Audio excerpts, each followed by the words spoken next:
বাবেরা, নওজোয়ান তরুণেরা, এ নবী পাকের প্রেমিকেরা, কিয়ামতটা বড় কঠিন হবে। ওই দিনেতে আলেমে হাক্কানীদের সোহবতে যদি দুনিয়ায় থাকে, আখিরাতে আলেমে হাক্কানীদের সোহবতে থাকবে। আমি আপনি যদি গরিবে নওয়াজকে মহব্বত করি, আমি আপনি যদি মুজাদ্দিদুজ্জামানকে মহব্বত করি, আমি আপনি যদি পিরানে পীর সিরাজ আকি হুজুরকে মহব্বত করি, এ যুবকেরা তরুণেরা, মহব্বত নামে পীরের দরবারে গিয়ে ফিস্টি করে খাওয়ার কথা বলছি না। পীরের দরবারে গিয়ে ওলিকে মহব্বত করবেন। ওলি যেভাবে নামাজ, রোজা, জিকির, আজকার, মুনাকিবা, মুশাহিদার কথা বলেছে, সব তার উপরে কায়েম থেকে আল্লাহর ওলিদের কথা মতো যদি চলতে পারে, কাল কিয়ামতের ময়দানে আল্লাহর ওলিদের কাতারে হাসর নাসরটা হয়ে যাবে। আল্লাহ নবীকে সাহাবারা জিজ্ঞাসা করেছিলেন, ইয়া রাসূলুল্লাহ, হাবিবাল্লাহ, যদি দুনিয়া জমিনে আমি কাউকে ভালোবাসি, যদি মানুষটা সঙ্গে দুনিয়া জমিনে কোনোদিন দেখা না হয়, তিনি যদি অনেক দূরে থাকে, ইয়া রাসূলুল্লাহ, হাবিবাল্লাহ, কিয়ামতের দিনে তিনার সঙ্গে পরিচয় কি করে ঘটবে? আল্লাহ নবী জানিয়েছিলেন, হে আমার সাহাবারা, কিয়ামতের দিনে আল্লাহ পাক সেই আল্লাহর নেক বান্দার সঙ্গে তোমাদের পরিচয়টা করিয়ে দেবে, একে অপরের সঙ্গে পরিচয় করিয়ে দেবে। আমি আপনি গরিবে নওয়াজকে মহব্বত করি, ভালোবাসি, গরিবে নওয়াজকে দেখিনি, গরিবে নওয়াজের দরবারে যেতে পারিনি, কিন্তু গরিবে নওয়াজ বাংলা ভারতের জমিনের মানুষকে যে মেসেজটা দিয়ে গেছে, নবীর যে দ্বীনের তালিম দিয়ে গেছে, নবীর মহব্বত আদব যেটা দিয়ে গেছে, নবীর যেটা দ্বীনের বিধান দিয়ে গেছে, ওই বিধান অনুযায়ী তুমি আমি যদি জিন্দেগি কাটাতে পারি, কিয়ামতের দিনে গরিবে নওয়াজের সঙ্গে আল্লাহ তোমার আমার পরিচয় করিয়ে দেবে। হে মাইনুদ্দিন, দুনিয়া জমিনে বান্দাটা তোমাকে প্যার করেছিল, মহব্বত করেছিল, তুমি যেভাবে দ্বীনের মেসেজ দিয়েছিলে ওই মেসেজ মেনে চলতো, কিয়ামতের দিনে গরিবে নওয়াজের কাতারে আল্লাহ তোমাকে আমাকে আল্লাহর জান্নাতি বানিয়ে দেবে। আরো জোরে বলুন সুবহান। আল্লাহর ওলিদেরকে মহব্বত করবেন, ভালোবাসবেন, প্যার করবেন, আলেমদের সোহবতে উঠা বসা করবেন, মহব্বত করবেন, প্যার করবেন। তবে মনে রাখবেন, আলেম দুই ধরনের।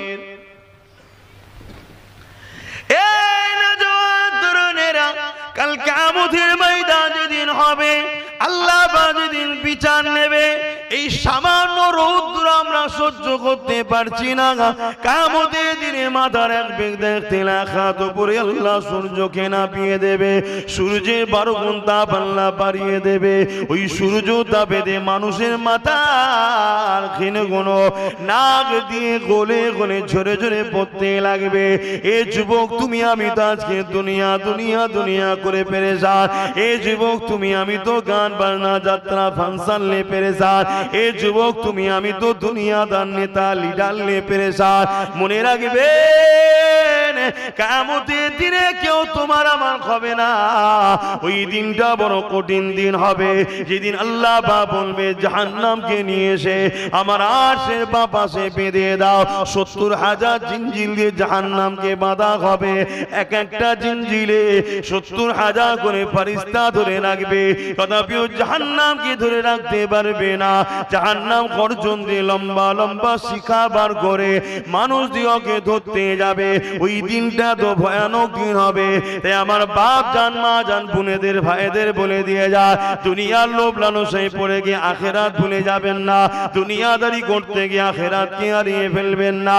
এই যুবকেরা, তরুণেরা, এই উচিত হবে আলেমদের সোহবতে বসা। কোন আলেমদের সোহবতে বসা? আল্লাহ নবী জানিয়ে দিলে, কিয়ামতের দিনে যখন আলেমদেরকে উঠানো হবে, তারা যখন এই কাতারে দাঁড়াতে লাগবে, আমার আল্লাহ পাক জানিয়ে দেবে, আমার আলেম বান্দারা, দুনিয়া জমিনে আমি আল্লাহ তোমাদেরকে ইলম দিয়েছিলাম, ওই ইলমের দ্বারা তোমরা আমার দ্বীনের কথা আমার বান্দা বান্দীদেরকে শুনিয়েছিলে, আমার রাসূলুল্লাহর পক্ষে কথা বলেছিলে। এর জন্য দুনিয়ার মানুষ তোমাদেরকে অনেক তুচ্ছ তাচ্ছিল্য তাচ্ছিল্য করেছিল, অনেক ঘৃণা করেছিল, অনেক দুশমন তোমাদের তৈরি হয়েছিল।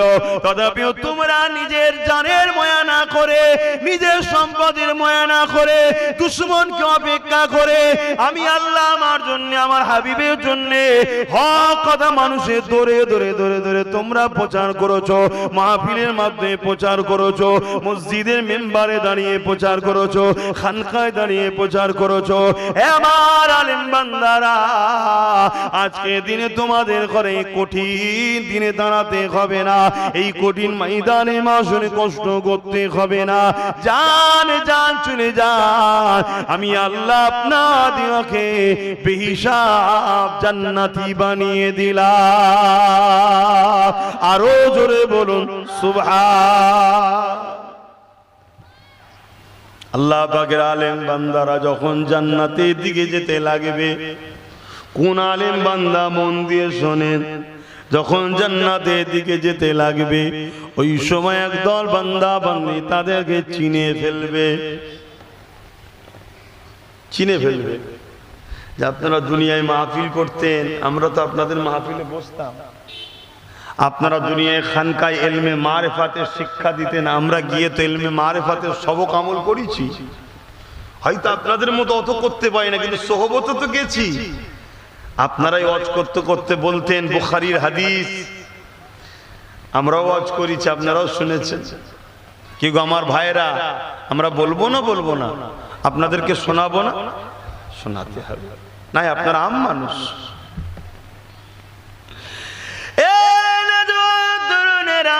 এ নবী পাকের প্রেমিকেরা, আমার আব্বা জানেরা, আমার আম্মা জানেরা, কিয়ামতের দিনে দুই আলেম বান্দা কোনকে চিনতে পেরে যাবে।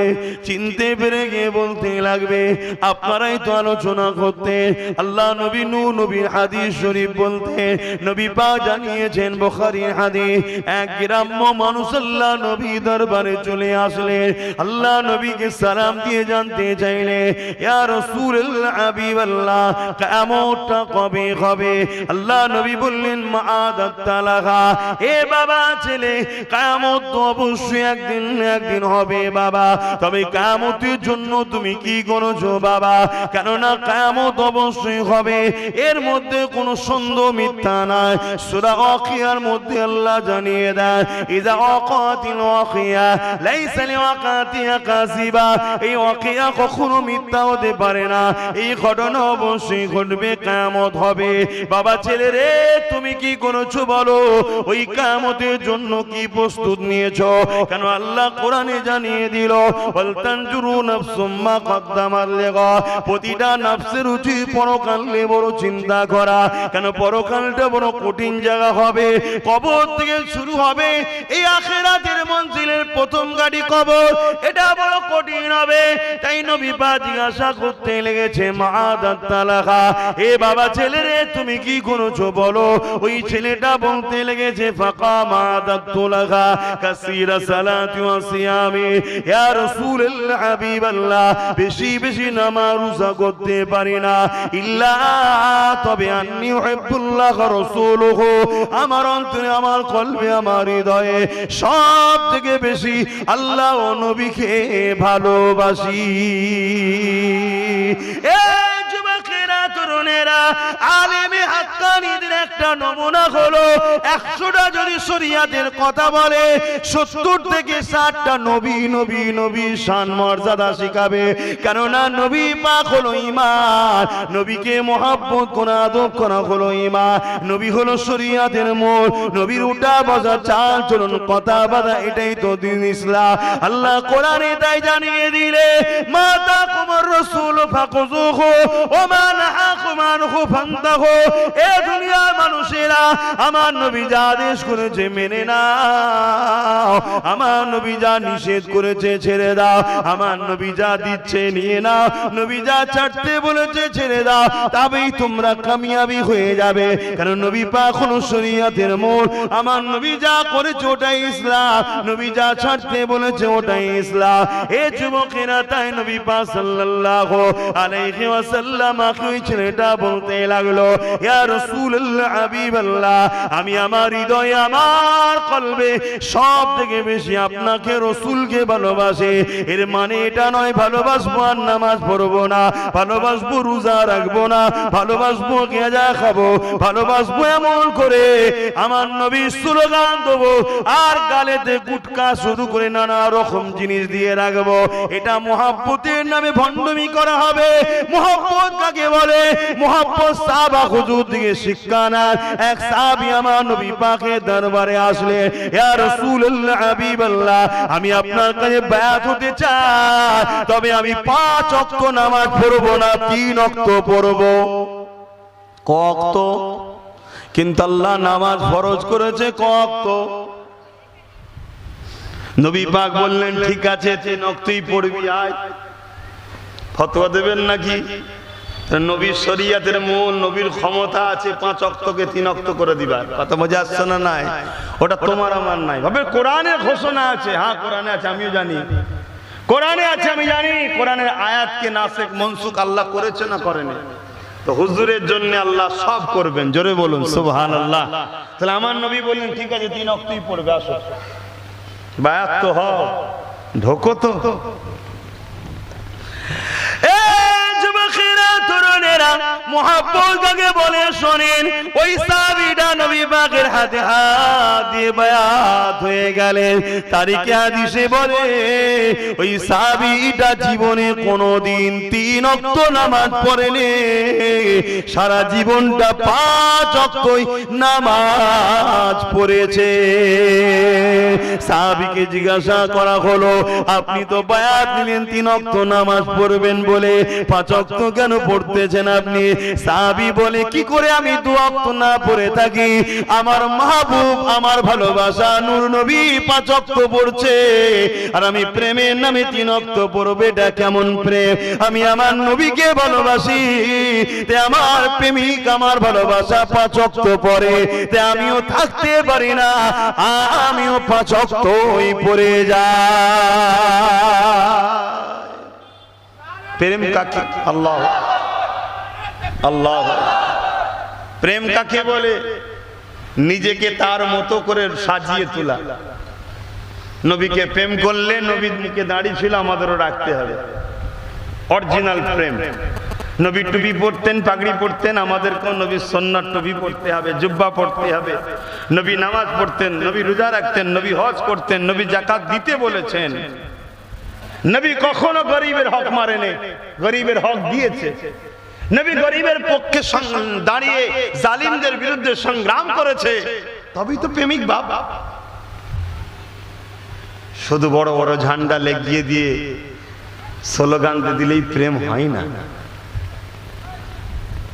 বোঝেন আমার যুব সমাজ ভাইরা, দুনিয়া আপনাদের ঘরে গোলমাল করে দিচ্ছে, আপনাদের ঘরে গোলমাল করে দিচ্ছে। আমার গাউসুল আজম বলছে, আমার মুরিদ বিনা তওবা ছাড়া কোনোদিন মারা যেতে পারে না। জোরে বলুন সুবহানাল্লাহ। আর তারপরেই বলছে, কোন বেনামাজি গাউসুল আজমের মুরিদও হতে পারে না। আমি তাকে মুরিদ বলে মানি না। আর আমার মুজাদ্দেদ জামান গাউসুল আজম আমার মুর্শিদ, কেন উনি তো সমস্ত ওলিদের পীর, সমস্ত ওলিদের কাঁধে ওনার পা আছে, মানেন তো নাকি? উনি যখন এই এলানটা করেছিলেন, আমার গরিবে নওয়াজ তখন পাহাড়ের উপরে জিকির করছিলেন, আল্লাহ ধ্যানে মশগুল ছিলেন। আর বাগদাদের জমিন থেকে গাউসুল আজম দরবারে বসে মুরিদদের ঘরে তালিম দিচ্ছে, দিয়ে বলছে, শোনো বাবা, আল্লাহ আমাকে এই মাকাম দিয়েছে, সমস্ত ওলিদের কাঁধে আমার পা রয়েছে। অর্থাৎ এই সম্মানের কদম নিতে হবে, যে নেবে না তার ওলির বিলায়েত পাবে না। যেমন নবীদের মধ্যে সবথেকে সমস্ত নবীদের সরদার নূর নবী মুহাম্মদুর রাসূল সাল্লাল্লাহু আলাইহি সাল্লাম, ঠিক তেমন ওলিদের মধ্যে সমস্ত ওলিদের সরদার গাউসুল আজম পীরানে পীর দস্তগীর বড় পীর আব্দুল কাদের জিলানী আল বাগদাদি রাহমাহুল্লাহ। জোরে বলুন সুবহানাল্লাহ। যখন হুজুর এই কথা ঘোষণা দিচ্ছে, সুলতান হিন্দ গরিবে নওয়াজ খাজা মুঈনুদ্দিন আজমিরি সঞ্জালি রহমাতুল্লাহ আলাইহি তখন বলছেন, ওই পাহাড় থেকে মাথাকে নত করে দিয়ে বলছে, হুজুর আমার কাঁধ হাজির, আপনার কদম আমার কাঁধে। জোরে বলুন সুবহানাল্লাহ। আর আজ তো সব যুবক ছেলেরা ওলি আল্লাহদের দরবারে যায় না, বায়াতই হয়নি, বায়াতই হয়নি। মনে রাখবেন, আমার নবী বায়াত করেছে, সাহাবা হুজুররা বায়াত হয়েছে, সেই সিলসিলা চলে আসছে। বায়াত হন কিসের উদ্দেশ্য? আল্লাহ ও রাসূলকে পাওয়ার জন্য। এটা মাকসাদ। মহব্বত কাকে বলে? আল্লাহ নবীকে যখন ওই ছেলেটা বলল, ইয়া রাসূলুল্লাহ হাবিবাল্লাহ, আমি আপনাকে আল্লাহকে মহব্বত করি।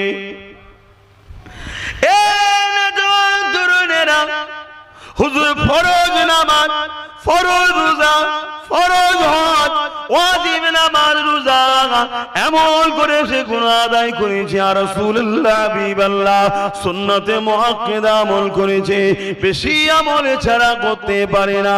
তবে আপনাকে অন্তর থেকে ভালোবাসি, পিয়ার করে। আল্লাহ নবী বলেনি মুহাব্বত করে কি হবে, বেকার হয়ে যাবে, ওটা বলেনি।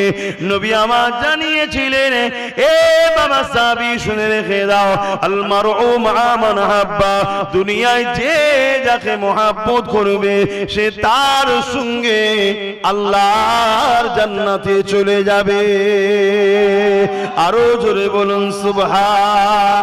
এই নওজোয়ান তরুণেরা, ওই উলামা হযরত গুলো এখন আল্লাহ পাক কিয়ামতের দিনে বলবে, যাও তোমরা জান্নাতে চলে যাও। তখন তিনারা চিনতে পেরে যাবে।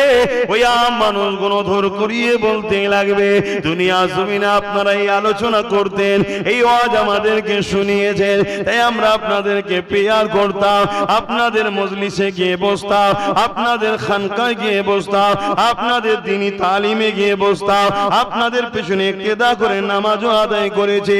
হ্যাঁ, দুনিয়া জমিনে চলতে গিয়ে হয়তো কোনো গুনাহ হয়ে গেছে, কিন্তু আল মারউ মা মান হাব্বা, আজ সেই দিন এসেছে, মুহাব্বত যে যাকে করবে তার সঙ্গে জান্নাতে যাবে। এই আপনারা আমাদের জন্য সুপারিশ করুন। আল্লাহ পাকের আলেম বান্দারা আল্লাহ পাকের আরশে আজিমের নিচে ফিরে এসে আবার সুপারিশ করতে লাগবে। আমার আল্লাহ পাক বলবে, এ আমার ফেরেশতারা, আমার বান্দারা সত্য কথা বলছে। দুনিয়া জমিনে আমার আলেম বান্দাদের যারা সাথ দিয়েছিল, এদের প্রচারের জন্য মাহফিল বানিয়ে দিয়েছিল, এদের পড়াশোনার জন্য অর্থ ব্যয় করেছিল, এদের প্রচারের জন্য অর্থ খরচ করেছিল, এদেরকে গার্ড দিবার জন্য তারা পিছু পিছু ঘুরেছিল, এদের উপরে কোনো জুলুম হলে তারা ঢাল হয়ে দাঁড়িয়েছিল। কোথায় যারা আমার আলেম বান্দাদিওকে পিয়ার করেছিল, আজকে দিনে আমি আল্লাহ তাদেরকে আলেমদের সঙ্গে জান্নাতি বানিয়ে দিলাম। আরো জোরে বলুন সুবহান। চিন্তা করো যুবক, কাদের সঙ্গে উঠা বসা করবে? বন্ধু আমাদের সঙ্গে করবে না করবে না ঠিক করো। হয়তো দুনিয়া জমিনে তোমাকে কিছু চাল আলু পেঁয়াজ দিতে পারবো না,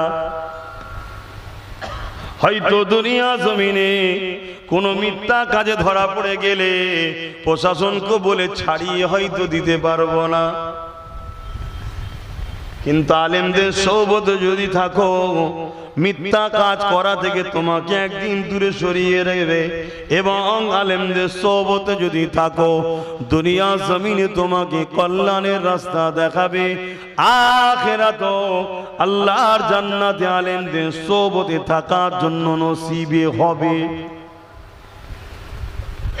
দুনিয়ায় যদি কারো একটু পাওয়ার থাকে, সে তার সাথীদেরকে সাথে নিয়ে যায় না, যায় না। কিয়ামত তো আল্লাহর ওলিদের পক্ষে থাকবে, কিয়ামত তো আলেমে হাক্কানীদের পক্ষে থাকবে। সেদিন তো তাদের রাজত্ব, তাদের পাওয়ার আল্লাহ দেবে। তাদের সঙ্গে যদি দুনিয়ায় থাকো, আখিরাতে কি তাদের সঙ্গে কাজে লাগবে না লাগবে না? আমি কি বলছি বুঝছেন তো নাকি? দরুদ শরীফ আল্লাহুম্মা সাল্লি আলা সাইয়্যিদিনা এই নবীর প্রেমিকরা আওয়াজ আসতে হচ্ছে, এটা প্রেমের পরিচয় নয়। হ্যাঁ, আল্লাহুম্মা সাল্লি আলা, মাশাআল্লাহ মাশাআল্লাহ।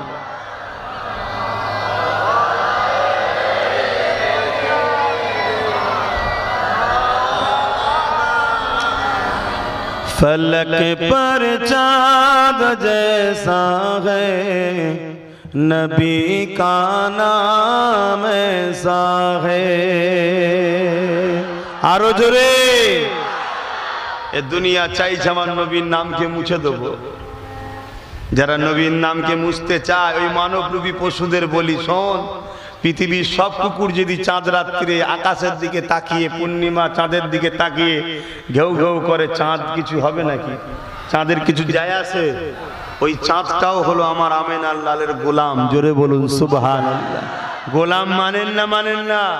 হ্যাঁ, আমাদের ঘরে শ্রেষ্ঠ করে আল্লাহ পাঠিয়েছে, কিন্তু চাঁদ আমার নবীর প্রেমের যে গোলামির পরীক্ষা দিয়েছে আমরা দিতে পারছি না। নিজেকে পুরো চিড়ে দিয়ে দুটুকরো হয়েছে আমার নবীর জন্য। জোরে বলুন সুবহানাল্লাহ। फलक पर चाँद जैसा है, नबी का नाम ऐसा है, दिलों से गम मिटाता है, मोहम्मद नाम ऐसा है। ये दिल जब गम का मारा हो, मोहम्मद याद आता है। ये दिल जब गम का मारा हो, मोहम्मद याद आता है। जुदा जब कोई प्यारा हो, मोहम्मद याद आता है। फलक पर चाँद जैसा है, नबी का नाम ऐसा है, दिलों से गम मिटाता है, मोहम्मद नाम ऐसा है। किसी का दिल दुखाओ ना, सताओ खल्क़ बारी को, किसी का दिल दुखाओ ना, सताओ खल्क़ बारी को। मेहरबानी का हर रास्ता मदीने को ही जाता है। मेहरबानी का हर रास्ता मदीने को ही जाता है। फलक पर चाँद जैसा है, नबी का नाम ऐसा है, दिलों से गम मिटाता है, मोहम्मद नाम ऐसा है। अल्लाहुम्मा सल्ली अला।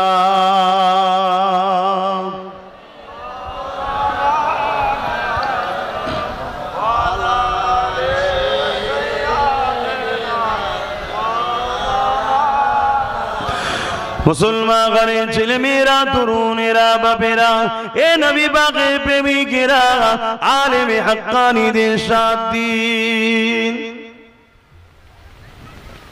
দুই শ্রেণীর দুশ্মন আমাদের ঘুরে বেড়ায়। এক শ্রেণীর মানুষের লক্ষ্য আমাদেরকে গোলাম বানাবে, কিন্তু দাসী বানাবে, এক আল্লাহ থেকে সরিয়ে তাদের উপাসনা করাবে। আগে করিয়েছে না করাই না? বলুন, আবু জেহেল এই কাজ করতো না করতো না? ফেরাউন একটু হ্যাঁ কি না বলুন? নমরুদ। আজকেও কিছু কিছু নেতাদের সব, তারা আমাদেরকে কৃতদাস বানাতে চায়, গোলাম বানাতে চায়, কিন্তু যতক্ষণ আমাদের এখানে নূর নবী আছে তারা পাচ্ছে না। বুঝাবার জন্য বলছি, ডালপালা কোনো হলো নামাজ, রোজা, হজ, যাকাত, দাড়ি, টুপি, আর মূলটা হলো ভেতরে আছে ঈমান, এখানে আছে ভেতরে। যদিও দাড়ি, টুপি, নামাজ, রোজায় কিছু খুঁত হয়ে যায়, বেমানান হবে, দুর্বল হবে, গাছ যেমন মরে যায় না, ও শেষ হয়ে যাবে না, ওর ঈমান যদি ঠিক থাকে, মূল ঠিক থাকে, একদিন এই মূলের জোরে আবার ডালপালা গজাবে, নামাজ রোজা গজাবে, হজ করে সে পরিবর্তন হয়ে আল্লাহর ওলি হয়ে কবরে যাবে। জোরে বলুন সুবহানাল্লাহ, আরো জোরে বলেন সুবহানাল্লাহ। নারী দিবে, নারী দিবে কোরআন ও সুন্নাহ, কোরআন ও সুন্নাহ, কোরআন ও সুন্নাহ। আমার সঙ্গে হাত তুলে একবার হুজুরকে আমরা সারা দিই লাব্বাইক। আপনারা বলুন ইয়া রাসূলুল্লাহ লাব্বাইক, লাব্বাইক, লাব্বাইক, লাব্বাইক সাল্লাল্লাহু আলাইহি ওয়াসাল্লাম। আমরা হাজির আছি হুজুরের জন্য, আছি না? না। তাহলে আমার যুবকরা যদি হাজির যখন আছো, হুজুরের জন্য জান দিতে পারবে না? একটু আল্লাহকে সাক্ষী রেখে বলো তো, কারা কারা জান দিতে পারবে? বাবা বাবা, এতটা জান দিতে পারবে? হাত না বাও। হুজুরের জন্য জান নাই পড়ে দেবে খনি। হুজুর বলছে নামাজ আমার চোখের ঠান্ডা, আজকের আসর থেকে শুরু করো তো দেখি। হুজুরের জন্য এই মহব্বতে নামাজ। কথা মাথায় ঢুকছে না? ঢোকে না? এবার বলো যুবকরা, কারা কারা একমত আছো? হাত তুলে দেখো আল্লাহকে সাক্ষী রেখে। নামাজ হবে তো? দুয়া দরুদ যদি কিছু নাই জানো, ইমামের পেছনে দাঁড়িয়ে গিয়ে সুবহানাল্লাহ সুবহানাল্লাহ সুবহানাল্লাহ শুরু করো, আর ইমামের কাছে বসে বসে শিখে নাও। আল্লাহ কবুল করেন। আল্লাহ, আমি তো অধম গুনাহগার, বুঝিয়ে বাজিয়ে হাত তুলিয়ে দিলাম, এই হাতগুলোকে তুমি কবুল করে নাও। বলুন আমিন।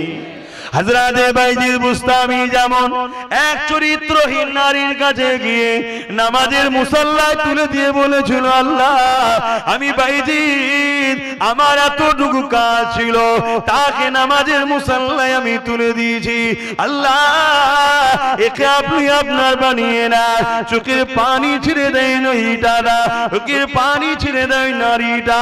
এ যুবকেরা, ওই নারীটা পরবর্তী সময় তওবা করে ওই চরিত্রহীন নোংরা কাজ থেকে ফিরে গিয়ে জগৎ বিখ্যাত আল্লাহ পাকের প্যারি নেক বান্দি হয়ে ইন্তেকাল করেছিলেন।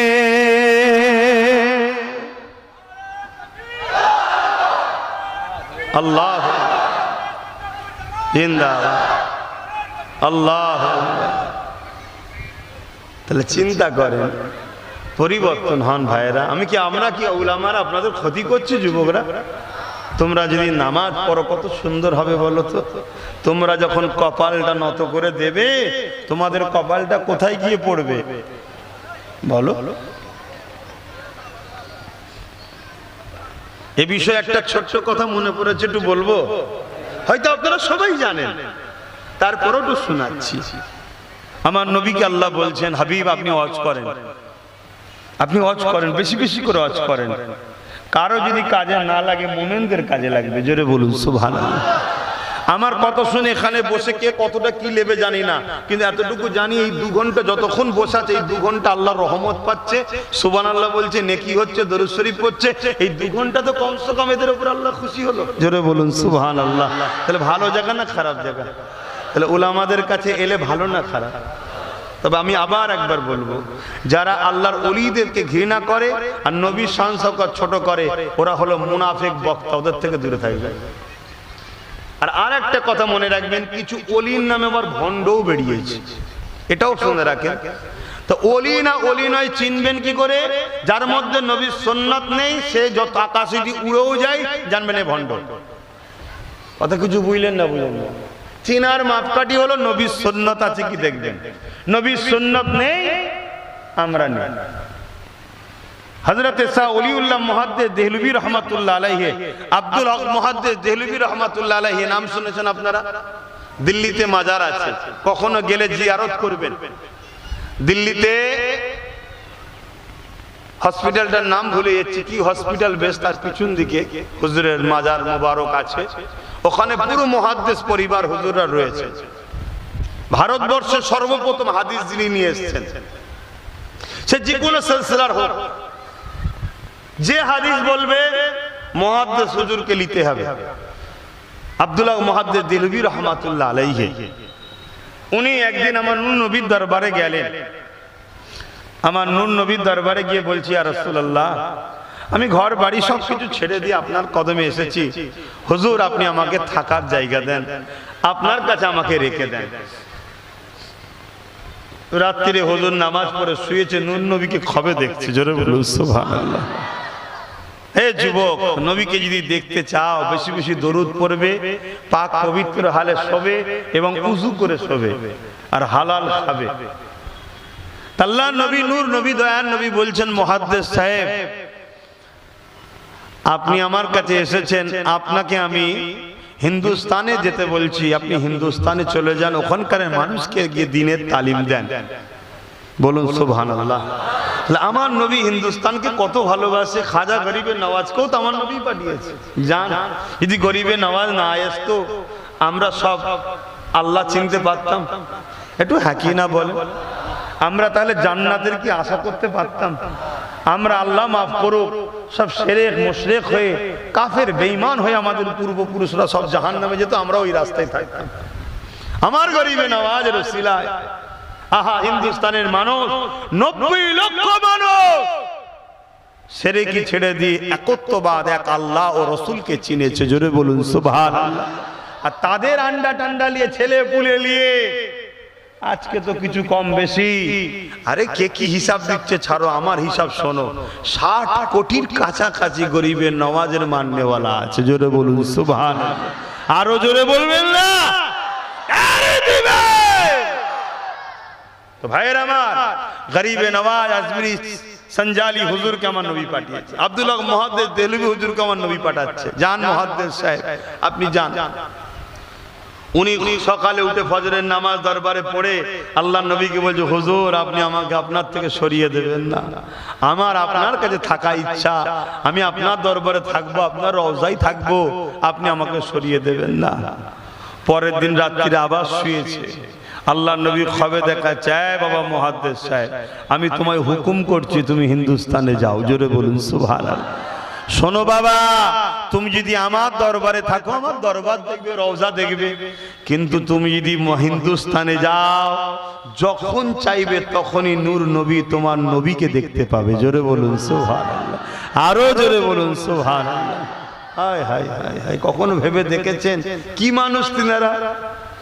আজকে কিছু মূর্খ বক্তা সেজে, মাথায় টুপি দিয়ে, স্কলার সেজে ইহুদি খ্রিস্টানদের দালালি করে বক্তব্য দিচ্ছে, এইসব উলামাদের ভুল ধরছে, এদের সমালোচনা করছে, ভুল তো নয় সমালোচনা করছে।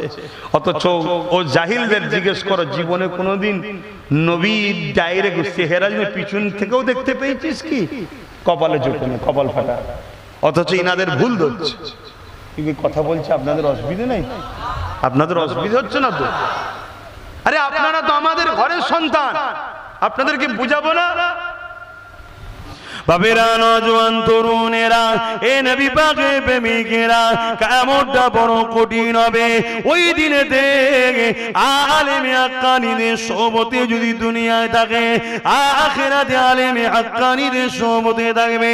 আমি আপনি যদি গরিবে নওয়াজকে মহব্বত করি, আমি আপনি যদি মুজাদ্দিদুজ্জামানকে মহব্বত করি, আমি আপনি যদি পিরানে পীর সিরাজ আকি হুজুরকে মহব্বত করি, এ যুবকেরা তরুণেরা, মহব্বত নামে পীরের দরবারে গিয়ে ফিস্টি করে খাওয়ার কথা বলছি না।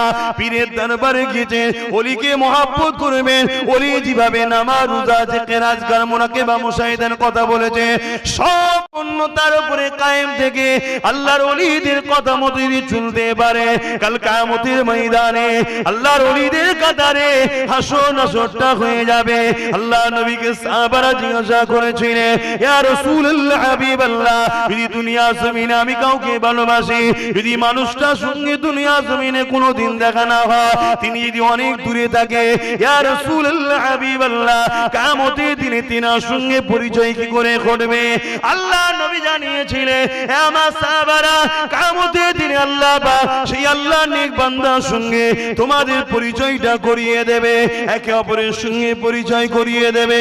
আমি আপনি গরিবে নওয়াজকে মহব্বত করি, ভালোবাসি, গরিবে নওয়াজকে দেখিনি, গরিবে নওয়াজের দরবার উপরে যেতে পারিনি, কিন্তু গরিবে নওয়াজ বাংলা ভারতের জমিনের মানুষকে যে মেসেজটা দিয়ে গেছে, নবীর যে দ্বীনের তালিম দিয়ে গেছে, নবীর মহব্বত আদব যেটা দিয়ে গেছে, নবীর যেটা দ্বীনের বিধান দিয়ে গেছে, ওই বিধান অনুযায়ী তুমি আমি যদি জিন্দগি কাটাতে পারি, কিয়ামতের দিনে গরিবে নওয়াজের সঙ্গে আল্লাহ তোমার আমার পরিচয় করিয়ে দেবে।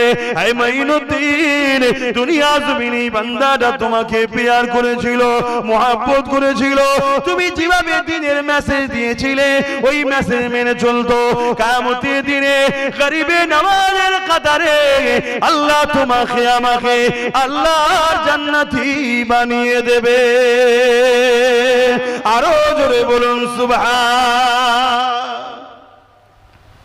ঠিক তেমনই আমার দাদা হুজুরকে যদি আমরা মহব্বত করি, তিনি যে মেসেজ দিয়ে গেছে, দাদা হুজুরের ওসিয়তনামায় কি আছে? প্রথমেই লেখা আছে, বেনামাজি আমার মুরিদ যদি দাবাই করে সে আমার মুরিদ নয়। শুনছেন তো নাকি? ওসিয়ত করেছেন তো? এই কথা আছে না? না আমি ভুল বলছি? আছে না? আমি ভুল বলিনি বাবা। হ্যাঁ, ঘুমিয়েছিলেন, কাজা হয়ে গেছে, নাচার পড়ে নেবেন। কোনো এমন জায়গায় কাজে গেছেন পড়ার জায়গা নেই, শরীরের অবস্থাও ভালো নেই, কাজে গিয়ে পানি, নোংরা পানি টানি ছিটকে লাগা আর লাগা, নাচারে ফ্রেশ হয়েছে কাজা পড়ে নেবেন। ইচ্ছা করে করে যদি আমার ভাইয়েরা নামাজ কাজা করো, এটা কি আমাদের জন্য দুঃখ নয়? কি গো বাপ, আপনাদের অসুবিধা হচ্ছে?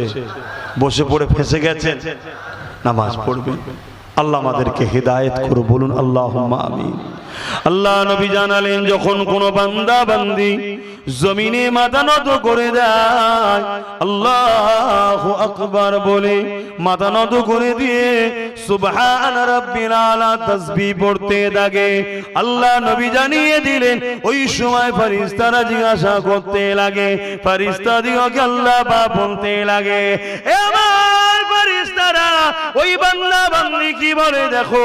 ফেরেশতারা বলতে লাগে, আল্লাহ তারা বলতে লেগেছে আপনি বড় পবিত্র, পাক পবিত্র, সব থেকে বড় পবিত্র আপনি। আমার আল্লাহ পাক বলে, ওরে আমার ফেরেশতারা কোরআন বুঝানি আমি আল্লাহ আমাকে পবিত্র প্রশংসা করতে লেগেছে। ফেরেশতা তোমরা সাক্ষী থেকে যাও, আমি আল্লাহ ওদের জীবনের গুনাহ মাফ করে দিয়ে আমি আল্লাহ ওদেরকে পবিত্র বানিয়ে দিলাম।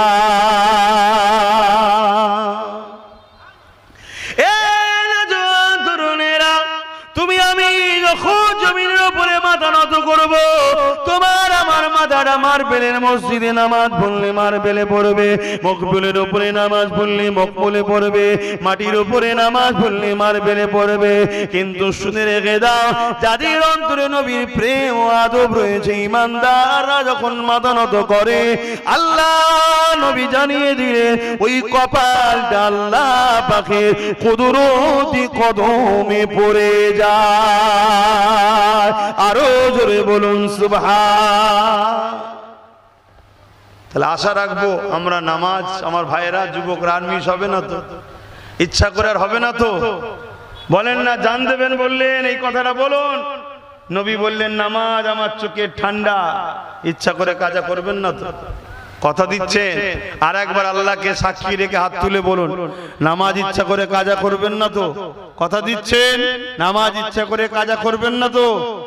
আল্লাহ কবুল করেন, আল্লাহ আপনি এদেরকে কবুল করলেন। আল্লাহ আব্বা জান ইব্রাহিম আলাইহিস সালাম যখন নাই কথা ইনসাফের কথা, ইনসানিয়াতের কথা বলতে লাগলো, গরিব দুঃখী অসহায়দের মানুষের পাশে দাঁড়ালো, আল্লাহ সৃষ্টির পাশে দাঁড়িয়ে নমরুদকে মেসেজ দিতে লাগলো, এ নমরুদ তুমি পৃথিবীর রাজা হয়েছ, তোমাকে যে রব পৃথিবীর রাজা বানিয়েছে তার সৃষ্টির উপরে তুমি জুলুম করো না, এদের উপরে অত্যাচার করো না, এদের উপরে অন্যায় করো না, নারীগুলোর উপরে অত্যাচার করো না, মিথ্যা আইন প্রয়োগ করো না, ফিতনা ফাসাদ তৈরি করো না, সমাজের বুকে নাই ইনসাফ ইনসানিয়াত প্রতিষ্ঠিত করো, নাই বিচার প্রতিষ্ঠিত করো। এই কথা শুনে অনেক বড় কথা নমরুদ আব্বা জান ইব্রাহিম আলাইহিস সালামকে এইভাবে সে বিশাল আগুন তৈরি করে ওই আগুনের মধ্যে নিক্ষেপ করে দিয়েছিল। এ যুবকেরা, তরুণেরা, বাপেরা, আমরা যে আল্লাহকে ভালোবাসি, আল্লাহ পাক আমাদেরকে পরীক্ষা নিতে লেগেছে। ইব্রাহিম নবীকে পরীক্ষা নিয়েছে। যখন আগুনে ফেলবে, আগুনের এত তাপ, কাছে কেউ যেতে পারছে না, তাহলে আগুনে ফেলবে কি করে? এই জন্য একটা চরকি তৈরি করা হলো। ওই চরকি দিয়ে খড়িয়ে খড়িয়ে খড়িয়ে ছুঁড়ে আব্বা ইব্রাহিম আলাইহিস সালামকে ব্যাবিলনের যে শহরে আব্বা এসেছিলেন, ওটা আমি দেখে এসেছি, বিশাল জায়গা। ওই জায়গাতে আগুনে ফেলার জন্য ছুঁড়ে দেওয়া হবে। এই চরকি খোঁড়াতে লেগেছে। ঠিক এমনই সময় জিবরাইল সাল্লাম চলে এসেছে, ওই চরকিকে ধরে ফেলেছে। ধরে ফেলে বলতে লেগেছে, এ হযরত ইব্রাহিম আলাইহিস সালাম, যদি বলেন আমি আমার ডানা দিয়ে এমন ঝাপটা দেবো, এদেরকে এখানে সব নিশ্চিহ্ন করে দেবো, আপনার কি কোনো সাহায্য করতে হবে? ইব্রাহিম আলাইহিস সালাম বলেছিলেন, এ হযরত জিবরাইল রে, আমার আল্লাহ আমাকে কঠিন পরীক্ষা নিচ্ছে। এই পরীক্ষার সময় আপনি ডিস্টার্ব করবেন না, চলে যান। আগুনে পড়ছি, এটা আমার আল্লাহ দেখছে। ইব্রাহিমকে যদি আল্লাহ বাঁচায়, অবশ্যই বাঁচাতে পারে। আর ইব্রাহিমকে যদি আগুনে পড়িয়ে আল্লাহ খুশি হয়, আমি আমার আল্লাহর জন্য একবার নয়, 1000 বার যদি পুনরায় জিন্দা করে, 1000 বার আল্লাহর জন্য পুড়তে মরতে রাজি। আরো জোরে বলুন সুবহান।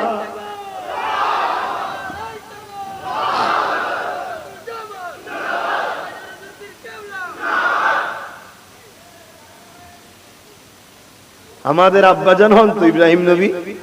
কি গো, আপনারা ইব্রাহিম নবীর সন্তান তো নাকি? প্রত্যেকটা মুসলিমের পিতা আব্বা জিবরাইল সাল্লাম। আপনাদের কত বড় নসিব, একটা নবীর বেটা আপনারা। কিছু বেটা হয় রক্তের, কিছু বেটা হয় অন্তরের, ঈমানি সম্পর্ক। আপনারা ঈমানি বেটা, অন্তরের বেটা। কিন্তু বাপ তো এই নবী একজন। আপনাদের বাপের ঈমান কি?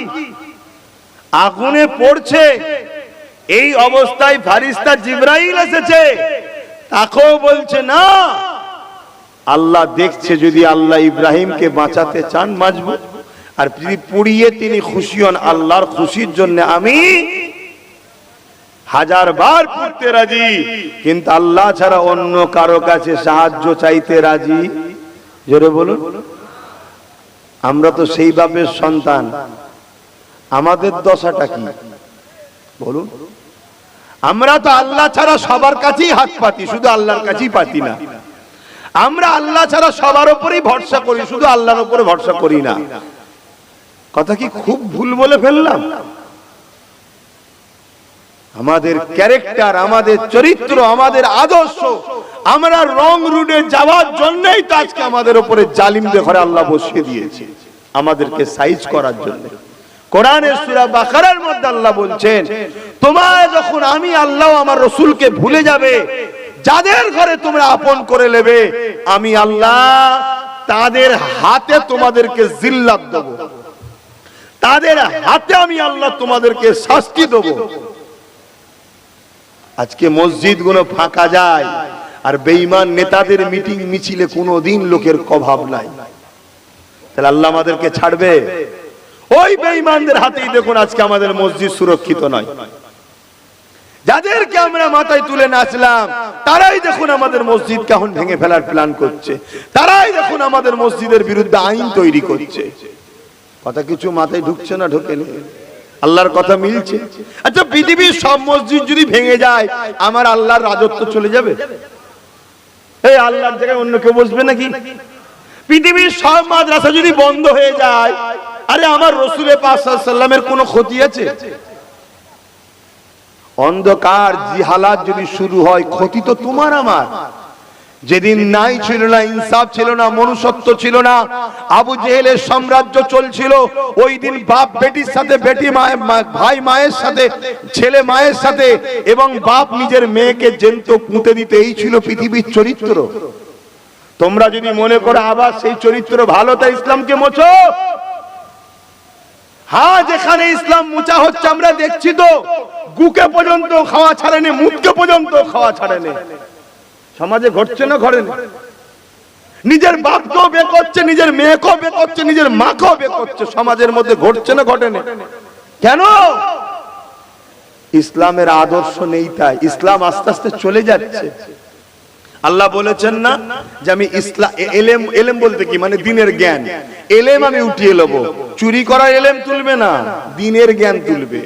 চোরেদের কত কোয়ালিটি বেরিয়েছে দেখেন না, চোর রাস্তায় বেরিয়ে চিল্লাচ্ছে আজকে চোর ধরো চোর ধরো, দেখছেন না?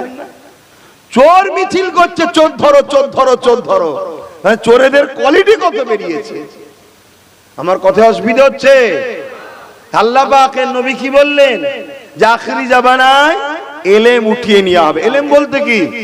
দিনের এলেম, ইসলামের জ্ঞান, অর্থাৎ সভ্যতা উঠে যাবে, ইনসাফ উঠে যাবে, ইনসানিয়াত উঠে যাবে, ন্যায় উঠে যাবে, সত্য উঠে যাবে, মনুষ্যত্ব উঠে যাবে, প্রেম উঠে যাবে, ভ্রাতৃত্ব উঠে যাবে, এগুলো উঠে যাবে। আজকে উঠে যাচ্ছে না, যায়নি? কাদের দ্বারা উঠে যাবে? বড় বড় আলেমে হাক্কানি, আলে উলামায়ে দ্বীন করে আল্লাহ ইন্তেকাল দিয়ে তুলে নেবে। উলামায়ে দ্বীন কারা?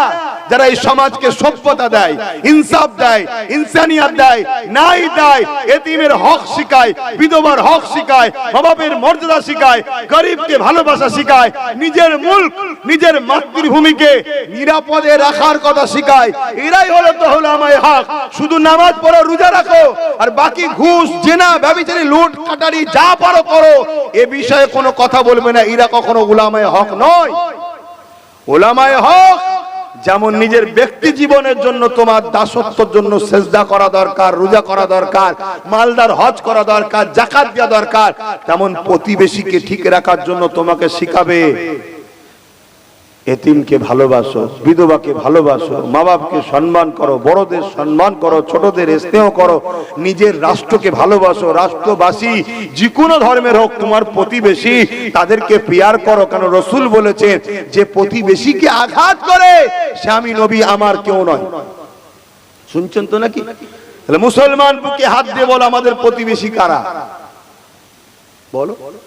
আমরা তো ভারতে বসবাস করি, আমাদের নেতা হযরত মুহাম্মদ সাল্লাল্লাহু আলাইহি ওয়াসাল্লাম, তাই তো নাকি? একটু হাত তুলে বলো রাসূলকে লিডার বলে কারা মানেন? রাসূল বলে মানেন? হাত তুলে দেখান। এই হাত সত্য তো? তাহলে বলুন আমাদের প্রতিবেশী কারা? হয় হিন্দু, নাই আদিবাসী? আরে মুসলমান মুসলমানের প্রতিবেশী কি করে? ও তো আমার ভাই হয়, প্রতিবেশী। আমার প্রতিবেশীর কথা বলছি, মুসলমানদের প্রতিবেশী কারা? ইসলাম ধর্মের প্রতিবেশী কারা? বলো। হয় হিন্দু, নাই আদিবাসী, হয় শিখ, নাই পাঞ্জাবি, নাই দলিত, নাই মতুয়া। কি ঠিক না বেটা? রাসূল বলছেন যদি তোমরা প্রতিবেশীকে ভালো না বাসো, তোমরা আমার কেউ নয়। আমরা প্রতিবেশীকে ভালোবাসি? বলো। আমাদের আখলাকে সেটা পাওয়া যাচ্ছে না? ভাইজান সবই ঠিক আছে, আমরা তো ভালোবাসি, কিন্তু আপনি দেখতে পাচ্ছেন না আমাদের মসজিদগুলোয় কি হচ্ছে? আমাদের মসজিদে এসে ব্যানার বাঁধছে, আমাদের মাদ্রাসার সামনে এই হচ্ছে, আমাদের এই হচ্ছে। ভাই, সবাই যদি তোমার মসজিদ মাদ্রাসার সামনে ব্যানার বাঁধতো, তাহলে তোমরা কি আর এখানে বেঁচে থাকতে পারতে? এটা তোমার মাথায় ঢোকে না? 10 জন পাপ করছে বলে তুমি 90 জনকে খারাপ বলছো কেন? তোমার 90 জনের সঙ্গে এমন ব্যবহার করতে হবে, ওই 90 জন তাদের দাবিদার 10 জন যারা অন্যায় করছে তাদেরকে পিটিয়ে ঠান্ডা করে দেবে। তুমি কেন রিস্ক নিচ্ছ? আমি কি বোঝাচ্ছি? বুঝছেন তো নাকি? খুব ভালো করে বোঝেন। আজ বড় দুঃখ, আমরা রাসূল ভোলা হয়ে গেলাম। ইসলামের বিরোধিতা করবে, আগেও করেছে, আজও করছে, কাল কিয়ামত পর্যন্ত হবে। ইসলামের বিরোধী যারা করে, এরা হয় সন্ত্রাস হতে পারে, না আতঙ্কবাদী হতে পারে, না জঙ্গি হতে পারে, না সমাজ বিরোধী হতে পারে, না চরিত্রহীন হতে পারে, না এমন করে দেশদ্রোহী হতে পারে, না জালিম হতে পারে। এ যুবকেরা, তরুণেরা, বাপেরা, কেননা এরা ভয় করে ইসলামকে। ইসলামের আলো এত সুন্দর আলো, এই আলোতে সমস্ত অন্যায় গুণ যুগে যুগে মিটে যাচ্ছে।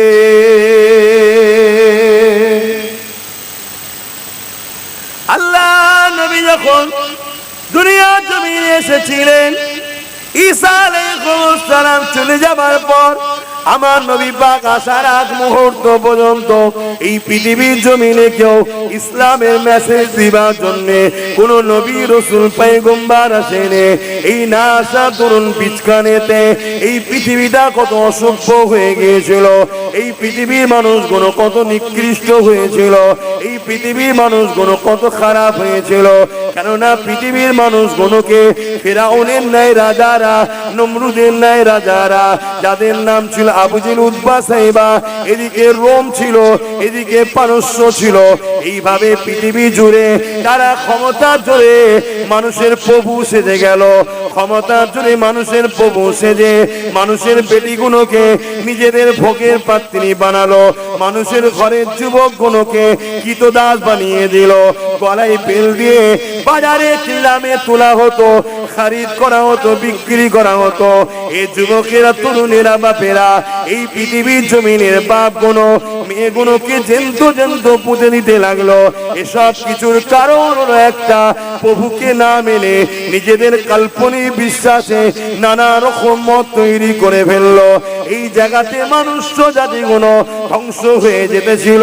এদেরকে বাঁচাবার জন্য মহান সৃষ্টিকর্তা রব্বুল আলামিন দয়াময় দয়া করে সর্বকালে সর্বশ্রেষ্ঠ সুলতানকে, সর্বকালে সর্বশ্রেষ্ঠ সাইন্সাকে, সর্বকালে সর্বশ্রেষ্ঠ নবী রাসূলকে আমাদের জমিনেতে মানুষ জাতিকে বুরাই থেকে, খারাপ থেকে, অন্যায় থেকে, জুলুম থেকে, অপন করে জালিমদের হাত থেকে মুসলিমদের বাঁচাবার জন্য বাড়ির রবিউল আউয়াল সোমবার থেকে সময় রাহমাতাল লিল আলামিন করে আল্লাহ আমার নবীকে পাঠিয়েছিলেন।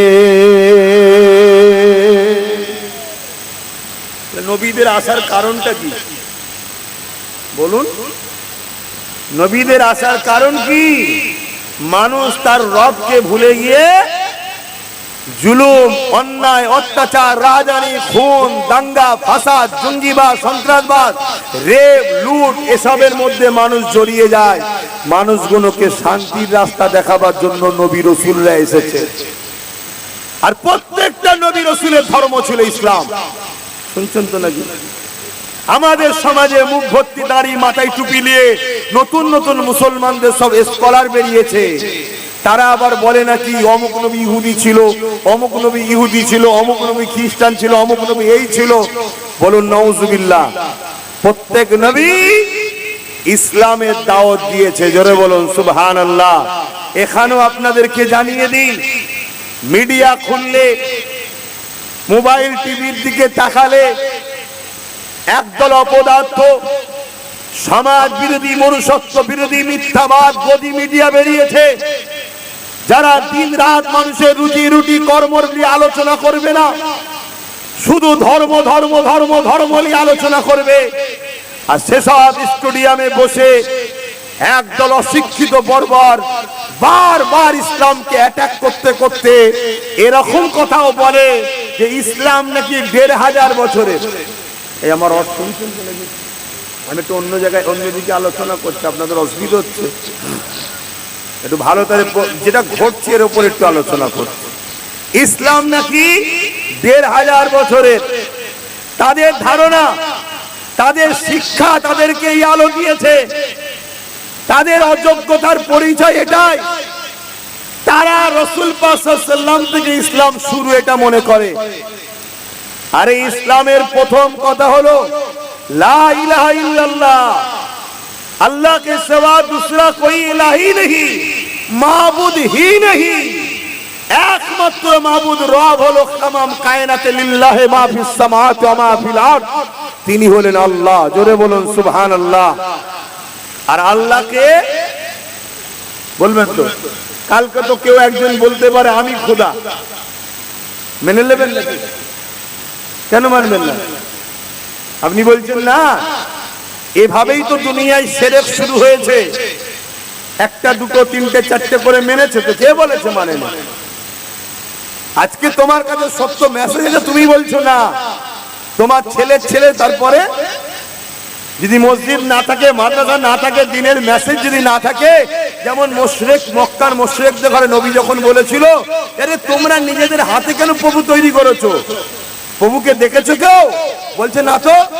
তাহলে করলে কেন? বলছে এটা আমাদের একটা কাল্পনিক ধারণা তৈরি করেছি, আমাকে দেখতে এরকম, কেউ যদি আমার ফটো তৈরি করে অন্যরকম, আমাকে কি ব্যঙ্গ করা হবে না? হবে না? তো তোমরা যখন দেখুনি তৈরি করলে কেন? আর প্রভুতে একজন, এতগুলো খোদা কেন? কেউ বলছে এটা খোদার মা, এটা খোদার বাপ, এটা স্ত্রী, এটা বেটা, এটা শালা, এটা শালি, এটা বোনাই, এটা দুলাভাই। কথা বুঝছেন না? সব প্রভুর পুষ্টি একদম এরম করে তারা বুঝাচ্ছে। আল্লাহ নবী বললেন না, প্রভু তো তিনি। তখন মক্কার মুশরিকরা জিজ্ঞেস করেছিল, কে প্রভু, কে রব, কে আল্লাহ? আমার আল্লাহ পাক তখন আয়াত নাজিল করলেন, কুল হুয়াল্লাহু আহাদ। হাবিব আপনি বলে দিন, আল্লাহ তিনি যিনি এক, যিনি এক। আল্লাহ তো তিনি আল্লাহুস সামাদ, যিনি কারো মুখাপেক্ষী নয়। জোরে বলুন সুবহানাল্লাহ। তাহলে প্রভু তিনি যিনি কারো, বলুন, মুখাপেক্ষী নয়। ফেরাউন বলেছিল আনা রাব্বুকুমুল আলা, আমি তোদের বড় খোদা। কিন্তু ফেরাউন মুখাপেক্ষী ছিল না? ছিল না? ফেরাউনকে খেতে লাগতো না, খিদে পেত, তাহলে খাবারের উপর ডিপেন্ড করে চলছে। তাহলে প্রভু হতে পারবে? জোরে বলছে না তো।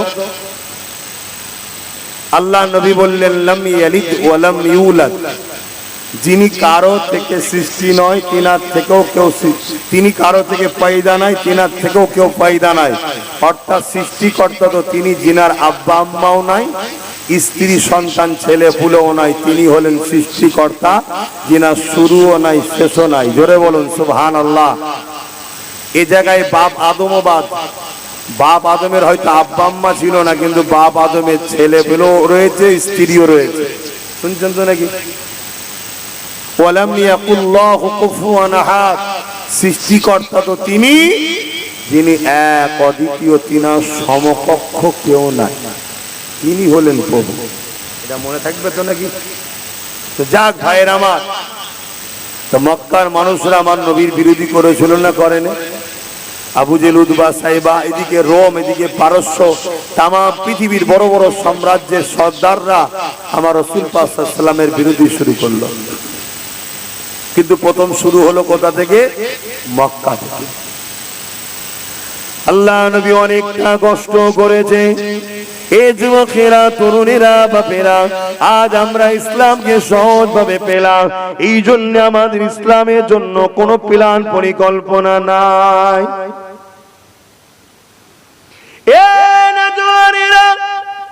আল্লাহ নবী ১,৫০০ বছর আগে কিয়ামত পর্যন্ত কি ঘটবে দুনিয়ায় এবং কিয়ামতের পরে কি হবে সবকিছু আমাদের ঘরে বলে গেছে। আল্লাহ নবী এত দূরের কথা বলে গেছে, সাহাবাদিওকে শুনিয়েছে। কেন শুনিয়েছে? যে জাতি তার আগে লক্ষ্যের কথা ভাবে না, চিন্তা করে না, ফিকির করে না, ও জাতি খুবই শীঘ্রই ধ্বংস হয়ে যাওয়াটা অনিবার্য। এই জন্য আল্লাহ নবী আমাদেরকে বাঁচাবার জন্য আগে থেকে সবকিছু জানিয়ে দিয়ে গেছে। 1400 হিজরিতে কি হবে, 1500 হিজরিতে কি হবে, 2023, 24, 25 কি হবে, আবার 26, 27 কি হবে, একভাবে কিয়ামত পর্যন্ত কি হবে সবকিছুই নবী আমার জানিয়ে দিয়ে গেছে। এই যুবকেরা, তরুণেরা, আজকে প্যালেস্তাইন বাসীর উপরে জুলুম হচ্ছে, এই ঘটনাও নবী জানিয়ে দিয়ে গেছে। এবং কবে প্যালেস্তাইনবাসী মুক্তি পাবে এটাও আমার নবী পাক জানিয়ে দিয়ে গেছে। সেই নবী পাকের ইশারাতে সেদিন আর বেশি দূর নয়, খুব শিগগিরই ইনশাআল্লাহ মেসেজ পাবেন, ইনশাআল্লাহ শুনবো। প্যালেস্তাইনবাসীর উপরে আল্লাহর পক্ষ থেকে সাহায্য আসবে, তারা বিজয় লাভ করবে এবং এই মসজিদ আকসা থেকে পুরো পৃথিবীর জালিমদের বিরুদ্ধে লড়াই করে পৃথিবীর মুসলিমদের মুখে আল্লাহর বান্দাদের ওসিলায় আল্লাহ হাসি খুশি ফোটাবে।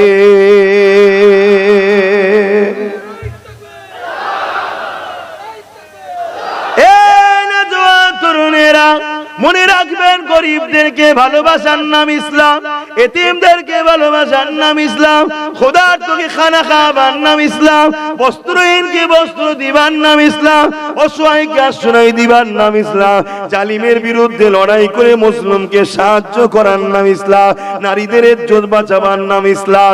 মনে রাখবেন, যদি নারীদের ইজ্জত বাঁচাতে গিয়ে, গরিবদের অধিকার দিতে গিয়ে, মানুষের চোখের পানি মুছতে গিয়ে, ক্ষুধার্তর খানা দিতে গিয়ে, বস্ত্রহীনদের বস্ত্র দিতে গিয়ে যদি মনে হয় কোন জালিম রাজার সঙ্গে, কোন জালিম সরকারের সঙ্গে, কোন জালিম নেতার সঙ্গে যদি প্রয়োজন হয় যুদ্ধ করার, এই যুদ্ধ পর্যন্ত করে গরিবদের ঘরে হাসানো, গরিবদের পাশে দাঁড়ানো, গরিবের হক ফিরিয়ে দেওয়া, এতিমের হক ফিরিয়ে দেওয়া, বিধবার অধিকার ফিরিয়ে দেওয়া, এতিমকে সাহায্য করা, না ইনসাফ ইনসানিয়াতকে প্রতিষ্ঠিত করা, এর নাম হলো ইসলাম। আরো জোরে বলুন সুবহান। কিন্তু দুঃখের বিষয়, আমরা ইসলামকে তো মসজিদের মধ্যে ভরে তালা মেরে দিয়েছি, মাদ্রাসায় ভরে তালা মেরে দিয়েছি, এখান থেকে ইসলাম বেরোবি না। সংসার জীবনে ইসলাম নাই, কারবার জীবনে ইসলাম নাই, পরিবার জীবনে ইসলাম নাই, সমাজ জীবনে ইসলাম নাই, অন্য ধর্মের মানুষের সঙ্গে কিভাবে সম্পর্ক করা দরকার, এ জায়গাতেও ইসলাম নাই। মনে রাখবেন, এই জন্যই আমরা লাঞ্ছিত হচ্ছে, অপমানিত হচ্ছে। আমাদের উচিত হবে লাকাদ কানা লাকুম ফি রাসূলিল্লাহি উসওয়াতুন হাসানা। ধর্মনীতিতেও নবীকে রাখেন, এমন কোন অর্থনীতিতেও নবী রাখে, সমাজ নীতিতেও নবীকে অনুসরণ করে, এমন করে রাষ্ট্র জীবনও নবীকে অনুসরণ করে, রাজনীতিতেও নবীকে অনুসরণ করে। তবেই দেখবেন আবার পৃথিবীর বুকে সভ্যতা আসবে, ইনসাফ আসবে, ইনসানিয়াত আসবে। আবার পৃথিবীর বিধবা কোনো অধিকার পাবে, পৃথিবীর মুরব্বী কোনো শান্তি পাবে, পৃথিবীর মা কোনো বৃদ্ধাশ্রমে না গিয়ে সন্তানের সেবা পাবে, পৃথিবীর বেটিরা রেপ হওয়া বন্ধ হবে, পৃথিবীর নারীরা অধিকার পাবে। আর যদি আপনারা ইসলাম থেকে দূরে সরে যান, মনে রাখবেন পৃথিবীর সমস্ত জায়গায় অশান্তি তো বাড়বে বাড়বে, আমরা ডবল অশান্তির মধ্যে পড়ব। কেন ডবল পড়ব? আমরা মুখে বলি ইসলামের অনুসারী, আর ফলো করি ইসলাম বিদ্বেষীদের, যাকে বলা হয় মুনাফিক। কথা কি খারাপ লাগলো নাকি? এই দ্বিচারিতা ছাড়তে হবে। কিছুটা নবীর থেকে, কিছুটা বেঈমানের থেকে, কিছুটা ইসলামের দুশমনের থেকে, একে বলা হয় দ্বিচারি করা, মুনাফিকি করা। আর মুনাফিকের উপরে আল্লাহ পাকের কোরআনের ঘোষণা, সব থেকে নিকৃষ্ট জাহান্নামে যাবে। শুধু জাহান্নাম তো যাবে ময়দানে মাশরে বিচারের পরে। দুনিয়ার জমিনে মুনাফিক সবার কাছে লাঞ্ছিত হবে। শুনছেন তো? আজকে লাঞ্ছিত হচ্ছি না হয়নি? এর জন্য দোষী কারা? আমরা। বলতে পারছেন না? বলতে অসুবিধা হচ্ছে? এই অসুবিধা হচ্ছে নাকি? আর আধ ঘন্টা 40 মিনিট বলি নাকি?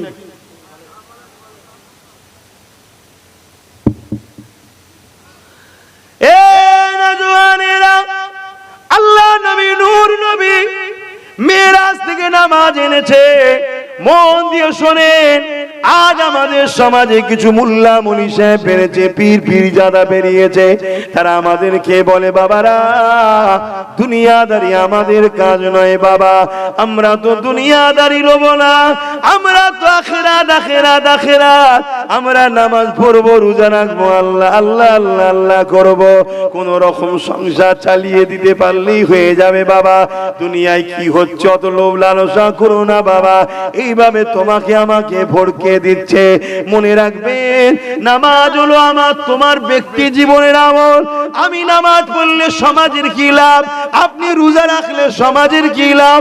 আপনি হজ করলে আমার কি বা সমাজের কি লাভ? কিন্তু সমাজে যদি মদের মতো নেশাকে বন্ধ করে দেওয়া যায়, যেটা আমার নবী বন্ধ করেছে, সমাজের নারীগুলো ডিভোর্সের হাত থেকে বেঁচে যাবে, সমাজের নারীগুলো ইসলামের হাত থেকে মার খাওয়া থেকে বেঁচে যাবে। সমাজে অ্যাক্সিডেন্ট করে যুবকগুলো যে মারা যাচ্ছে, এই মারা যাওয়াটা বেঁচে যাবে। সমাজে যে ক্রাইমটা হতে লেগেছে, এই ক্রাইমগুলো রুখে যাবে। কিন্তু দুর্ভাগ্য মুসলমান পাঁচ ওয়াক্ত নামাজ পড়ে হুজুর সেজে, মলি সাহেব সেজে, আর নামাজি রোজাদার দাবি করে, মদের বিরোধী না করে মাতাল সরকারকে ক্ষমতায় আনছে। আল্লাহ পাক তাই বড় জায়গায় বড় জালিমকে বসিয়ে ওয়াকাফ বিল পাস করিয়ে দিয়েছে। আমার আজ উল্টো হবে, বাবা উল্টো হচ্ছে তো, কথা বুঝছেন না? এবার ঠেলা লাও না, কবরে যাবে, মাকে নিয়ে বাপকে নিয়ে পাঁচা লাল করে দেবে, লাশ ফেলে ছুটবে। দেখবে কি করতে হবে, পুরাও। 3 বছর আগে বলেছিলাম, ক্যাসেট খোলো, তাড়াতাড়ি ধর না, মা বাপকে পুরাতে হবে, কবর দিতে পারবি না। কারা কারা শুনেছ একটু হাত তুলে সাক্ষী দেবে। আর দেখো সব শুনে বসে আছে। তারপরও এরা 500 টাকার নোটে সব বিক্রি হয়। যারা সবাই নয়, আবার কিছু লোক আছে, সবাই নয়, সবাই বিক্রি হওয়া যদি হতো তাহলে আমার কাছে আসতো না। কিন্তু আমার যুক্তিটা, আমার কথাটা কি ভুল হচ্ছে? আল্লাহর মার, এটা আল্লাহর মার। ফেরাউনকে আল্লাহ বসিয়েছিল। খুব ভালো করে যদি আপনারা শোনেন তাহলে আরেকটা ইতিহাস বলছি, ধৈর্য আছে তো? এই যে মসজিদে আকসা, এই মসজিদে আকসা, এই মসজিদে আকসার একটা গুরুত্ব আছে। কি গুরুত্ব? মসজিদে আকসার বরকত হলো এটাই, মসজিদে আকসা যার হাতে থাকে পৃথিবীতে তার রাজত্ব চলে। জোরে বলুন সুবহানাল্লাহ। এজন্য সবাই মিলে মসজিদে আকসাকে দখল করতে চায়। আর আমার আল্লাহ মসজিদে আকসাকে সর্বসময় রহমত দ্বারা ও ঈমানদার চতুর্দিকে বসবাস করার জায়গা করে দেয়। জোরে বলুন সুবহানাল্লাহ। কিন্তু ওই ঈমানদার ঘরের ছেলেরা 1 পিঁড়ি 2 পিঁড়ি 3 পিঁড়ি 4 পিঁড়ি যাবার পর আস্তে আস্তে তারা আল্লাহ ভুলা হয়ে যায়। একেবারে ভুলে যায় না, ঈমান থাকে কিন্তু কর্মজীবনে আল্লাহ দাসত্ব ছেড়ে দিয়ে লোভ লালসা, আমানতে খেয়ানত করা, জুলুম করা, মিথ্যা কথা বলা, প্রতারণা করা, মানুষকে ধোকানো, এই খসলতগুলো মনে হয় আমাদের নেই, তাই তো নাকি? আমরা তো বড় বড় আল্লাহর ওলি, আমাদের এই খসলত থাকতে পারে? মিলাবেন, ইতিহাসের সঙ্গে মিলান। এই রকম যখন ওদের মধ্যে ঢুকে যায় অসভ্যতা, আল্লাহ তখনই কোন না কোন জালিম হুকুমাতকে দিয়ে ওই মসজিদে আকসা চতুর্দিক থেকে ওই অসভ্য বর্বর মুসলমানগুলোকে পিটিয়ে কচু কাটা করে তাড়ায়। শুনছেন তো নাকি? ইতিহাস বলছি। তার মধ্য থেকে যে কটা থাকে ঈমানদার সলিড, শুনছেন, তারা আল্লাহর কাছে ক্ষমা চায়, তওবা করে, ফিরে আসে অনেক খারাপ রাস্তা থেকে, কাঁদাকাটি করে, সংখ্যা তখন কিন্তু কমে যায়। আল্লাহ এই সংখ্যা কমেছে তো কি হয়েছে, এই সলিড গুণের কাছে একটা করে উপযুক্ত হয় নবী পয়গম্বর। যেমন হযরতে সুলাইমান সাল্লাম, হযরতে দাউদ সাল্লাম, হযরতে নূহ বিন ইউসা, জিনার ইরাকে মাজার আছে, ওনার মাজারও আল্লামাই নিয়ে গেছে, একটা নবীর মাজার। এই রকম উপযুক্ত তিনার প্রতিনিধি পাঠিয়ে এই অল্পদের দ্বারাই আবার আল্লাহ ওই জায়গায় বিজয় দান করেছে। জোরে বলুন সুবহানাল্লাহ, আরো জোরে বলুন। তাহলে আমাদের কিছু একটা ভুল হচ্ছে, তাই তো? আমাদের মধ্যে ইসলাম বিরোধী কর্মকাণ্ড ঢুকেছে না ঢোকেনি? জন জন ছেলে চাঁদ রাত্রি উপলক্ষ করে ফাংশন দিচ্ছে।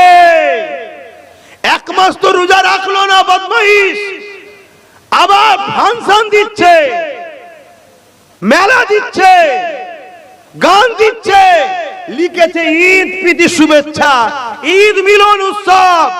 হে যুবক, তোমার এই অন্যায় ইসলামের মধ্যে ঢুকিয়ে দিয়েছো তুমি। গান শুনলে কবিরা গুনাহ হয়, কাফের বলতে পারি না, পারবে না, কিন্তু ঈদ পিতিতে তুমি যে হারাম ঢুকালে, আল্লাহ মাফ করুক, এখানে তোমার ঈমান যাওয়ার সম্ভাবনা 99%। কথা মাথায় ঢুকছে? আল্লাহ মারবে না? কথা বলছেন তো? তাহলে আল্লাহ বেইজ্জতি করবে? তুই আমার ঈদ ইসলামকে বেইজ্জতি করলি, তুই মুসলমান সেজে মুনাফিকি করলি, তুই আমার ঈদকে অপমান করলি, আমার পবিত্র একটা দিয়া উৎসব তাকে তুই বাজনা গান যেগুলো আমার নবী হারাম করেছে তার মধ্যে তুই মিলিয়ে দিলি কেন? তোর দুনিয়ার জালিম নেতার চক্রান্ত পড়েছিস কেন? তোর শয়তান নেতা বলেছে ধর্ম যার যার, উৎসব সবার। ওই শয়তান নেতার পাল্লাই পড়ে তুই উৎসবকে সবার মতো করে মিলিয়ে দিলি। আমি আল্লাহ ওই জালিমের হাতে তোকে মিটাবো। কি গো, বিপদে পড়েছেন না পড়েন না? কিছু বুঝছেন? তাহলে এই জায়গায় উপায় কি? এই জায়গায় উপায় দ্রুত তওবা করে আল্লাহর কাছে মাথায় সেজদা দিয়ে চোখের পানি ফেলো, আর দিলে হুজুরের মহব্বত ও আদব রাখো। শুনছেন তো নাকি? শুধু সেজদা দিয়েও পার পাবে না যদি হুজুর দিলে না থাকে। আর এক দল আছে আবার দিল থেকে হুজুরকে বার করছে, আবার এক দল রয়েছে হুজুরকে দিলে রেখে, আল্লাহর বন্ধুকে, আল্লাহ যাকে ভালোবাসে দিলে রেখে আল্লাহ সেজদা দিয়ে চোখের পানি ফেলে কাঁদো যে রব্বি রব্বি, আল্লাহ আল্লাহ, সুবহান রব্বিল আলা, আল্লাহ আমি বড় ভুল করেছি, আপনি তো বড়ই পবিত্র, আমাকে পাক পবিত্র করে দেন, আপনার প্রশংসা আমি করছি, আপনি আমাকে মাফ করে দেন। অবশ্যই আল্লাহর পক্ষ থেকে আবার সাহায্য আসবে। কিছুদিন আগে যেমন মায়ানমারকে ধরে লড়িয়ে দিল, জালিমদের জায়গাগুলোকে আল্লাহ ধরে লড়িয়ে দিতে পারে না? পারে না? আর যদি আমরা জালিমদের সঙ্গেই ওদের কালচার, ওদের আদর্শ ধর্মের মধ্যে ঢুকায়, আল্লাহ ওদের হাতে মিটাবে না? মিটাবে না? দেখো না গো, ভুল বলছি নাকি? হ্যাঁ, জন জন ছেলে মসজিদে পাওয়া যায় না, বিভিন্ন ধর্মীয় উৎসবে গায়ের ইসলামদের সব আড্ডা দিত, ঘুরতো। আমার বন্ধু হয়, না গেলে হয়? হ্যাঁ, একটা সমাজ বলে কথা আছে, দোস্ত হয়, স্কুলের ফ্রেন্ড হয়। এখন ফ্রেন্ড কোন দিকে? এখন ফ্রেন্ড কোন দিকে? অতএব ধর্ম ধর্মের জায়গায়, মনুষ্যত্ব মনুষ্যত্বের জায়গায়, মানুষ্য জাতি তোমরা একে অপরে মিলবে। পড়াশোনা, কারবার, ব্যবসা বাণিজ্য, লেনদেন, বিনিময় সবটা ইসলামে জায়েজ। কিন্তু ধর্ম ও ধর্মকে কেন্দ্র করে উৎসব হয়, এ জায়গায় তুমি বেজাতির কালচার নিলে হবে না। এখানে একটাই লক্ষ্য থাকবে, আমেন আল্লাহকে ফলো করতে হবে। জোরে বলুন সুবহানাল্লাহ। কিন্তু সেটা আমরা করছি? তাহলে আমরা যদি রেহাই পেতে চাই তাহলে মনে রাখবেন ফিরে আসতে হবে। তাই একটা নয় 100টা ব্রিকেট করো, নাজাত নাই। শুনছেন না? শোনেন, 100টা যদি ব্রিকেট করো তাও মুক্তি পাবে না। লাইনের বেখিলাফ যদি তুমি নাট টাইট দিতে যাও, নাট একেবারে কেটে যাবে, একেবারে কেটে যাবে, যেখান থেকে তুমি জীবনে আর কোনোদিন ফিরে আসতে পারবে না। আপনাদের মহল্লা আছেন, আপনারা আমার কথাতে কেউ কষ্ট পেয়েছেন, কেউ দুঃখ পেয়েছেন? আজকে আপনারা সবাই ব্যথিত, তাই না? আমিও ব্যথিত। আমি সুস্থ ভাবে নেই এখন। আমি মানসিক দিক দিয়ে, অনেক দিক দিয়ে খুব কষ্টের মধ্যে আছি। কেন? আমি যা দেখতে পাচ্ছি, হয়তো সবাইকে আল্লাহ দেখাচ্ছে না, তাই হয়তো দুঃখিত নয়। কেন? এখনো অনেক মুসলমান দেখছি খেলা মেলা নিয়ে ব্যস্ত। এখনো অনেক মুসলমান আল্লাহর উপরে ভরসা না করে এখনো বেঈমান নেতাদের উপরে ভরসা করে চলছে, এত কিছু ঘটার পরেও। এসব দেখে আমি অত্যন্ত দুঃখিত এবং খুবই চিন্তার মধ্যে আছি, তা যেটা মাথাতে আমাকে বড় চাপ দিচ্ছে। আমার তো এটা মনে হচ্ছে সমাজকে এটা বলা দরকার, যদি তোমরা পরিবর্তন না হও, যেভাবে জীবনযাপন করছে এভাবেই যদি করতে চাও, কমসে কম দোকানগুলোয় গিয়ে বাচ্চাদের জন্য একটু কাফন কিনে নাও। কেন? আমরা প্যালেস্টাইনে দেখছি বাচ্চারা কাফন পাচ্ছে না। হয়তো আগামী দিন তোমাদের সঙ্গে ওটাও ঘটতে চলেছে। আপনি হয়তো ভাববেন কি বলছেন আপনি, আমাদের সঙ্গে এটা ঘটলে আমরা ছেড়ে দেবো নাকি? ভাই, এটা সবাই ভাবে, কিন্তু গত 10 বছর ধরে যে বিষয় নিয়ে আলোচনা করছি আজকে প্র্যাকটিক্যালে ঘটেছে না ঘটেনি? 10 বছর ধরে বলছি ওয়াকাফ চলে যাবে, তোদের ওয়াকাফ নিয়ে নেবে, তোরা ওয়াকাফ উদ্ধার কর, ওয়াকাফ বাঁচা, ওয়াকাফের জন্য লড়াই কর, ওয়াকাফকে নিজেদের কন্ট্রোলে নিয়ে আয়। ওয়াকাফ আমাদের ধর্মীয় সম্পদ, আমাদের ধর্মীয় সম্পদ অন্যর হাতে থাকবে কেন, আমাদের হাতে থাকবে। এটা গত 10 বছর ধরে কিন্তু আমি চিল্লাচ্ছি, কলিকাতার রাজপথে দাঁড়িয়েও চিল্লিয়েছি।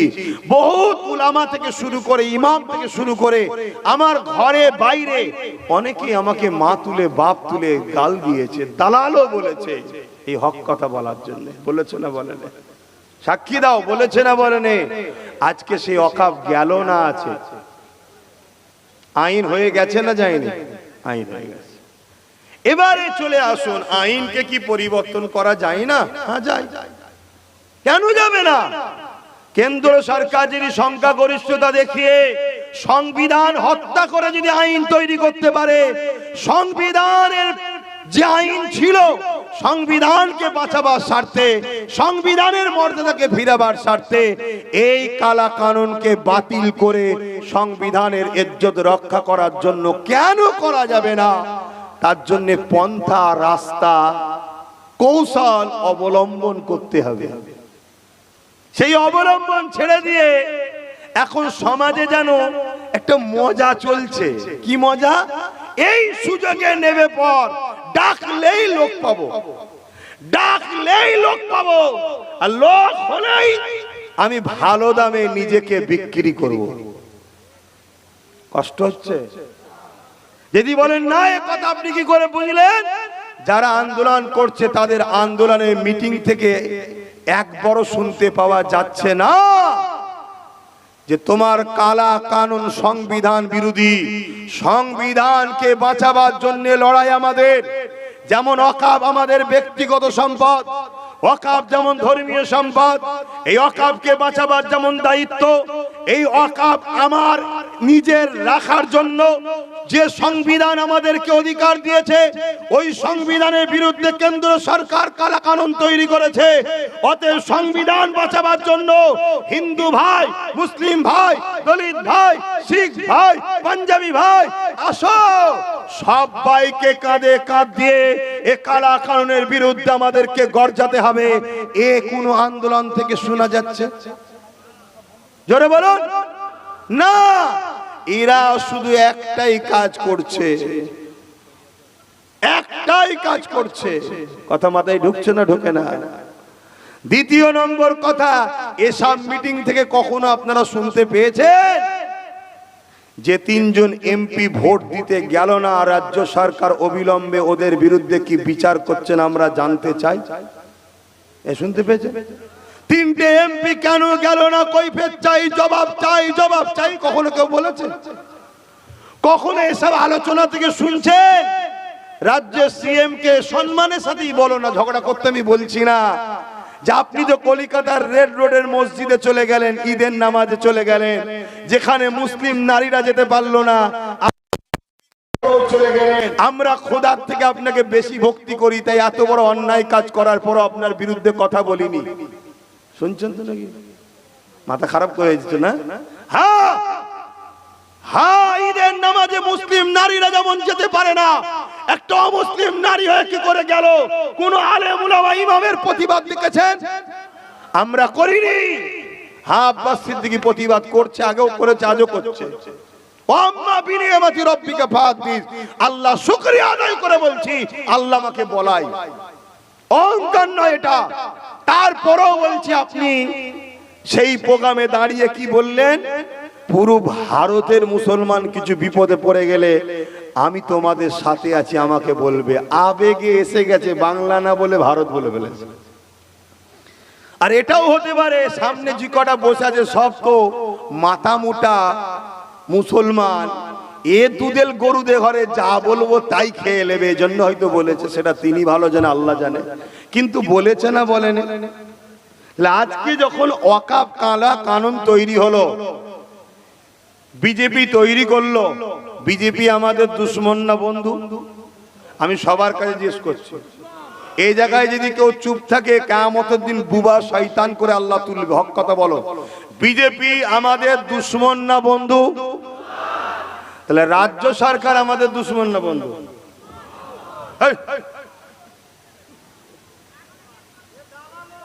যদি রাজ্য সরকার যদি দুশ্মন হয়,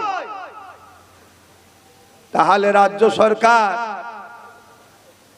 পিছনে এত মুসলমান ছুটছে কেন? আর যদি বলো দুশ্মন নয় বন্ধু, তাহলে বিপদে বন্ধুকে কাছে পাওয়া দরকার আছে না? না, তিনি তো আশ্বাস দিয়েছিলেন। তো সবার উচিত হবে, বিভিন্ন জায়গায় মিছিল করছো, আমি বিরোধী নয়, কিন্তু তার আগে মনে হয় রাজ্য সরকারের কাছে মুসলিম প্রতিনিধিত্ব সেজে যারা ঘুরে বেড়াচ্ছ, মুসলমানদের রহনুমা দাবি করছো, মুসলমানকে দীর্ঘদিন জবাই করেছো বিভিন্ন জায়গায় নিয়ে গিয়ে, মুসলমানকে চড়া দামে বিক্রি করেছো বিভিন্ন দলের কাছে, যারা সেই সকল মুসলমান দরদি সাজান সেকি মেকি গুলোকে বলছি, রাজ্য সরকারের কাছে আগে যাও, যে তিনাকে বলো আপনি বিল পাস করুন, নিন্দা বিল পাস করে সুপ্রিম কোর্টে আপনি কেস করুন এই বিলের বিরুদ্ধে। আপনার 100-230টা কম বেশি এমএলএ আছে, সাথে করে নিয়ে যান, 230টা এমএলএ কে একটা করে কেস করান। আপনার এত এমপি আছে, এমপিদেরকে কেস করান। এত বছর ধরে ওয়াকাফের মজা তো আপনারাও নিয়েছেন। আব্বাস আলী গোরাচাঁদ হুজুরের 900 বিঘে জায়গা, মাত্র 3 বিঘে আছে, বাকি সব তো আপনারাই ঝেড়ে ঝুড়ে খাচ্ছেন। অতএব এত মজা নিয়েছেন ওয়াকাফ নিয়ে, আপনারা সব কটা যে কেস করুন।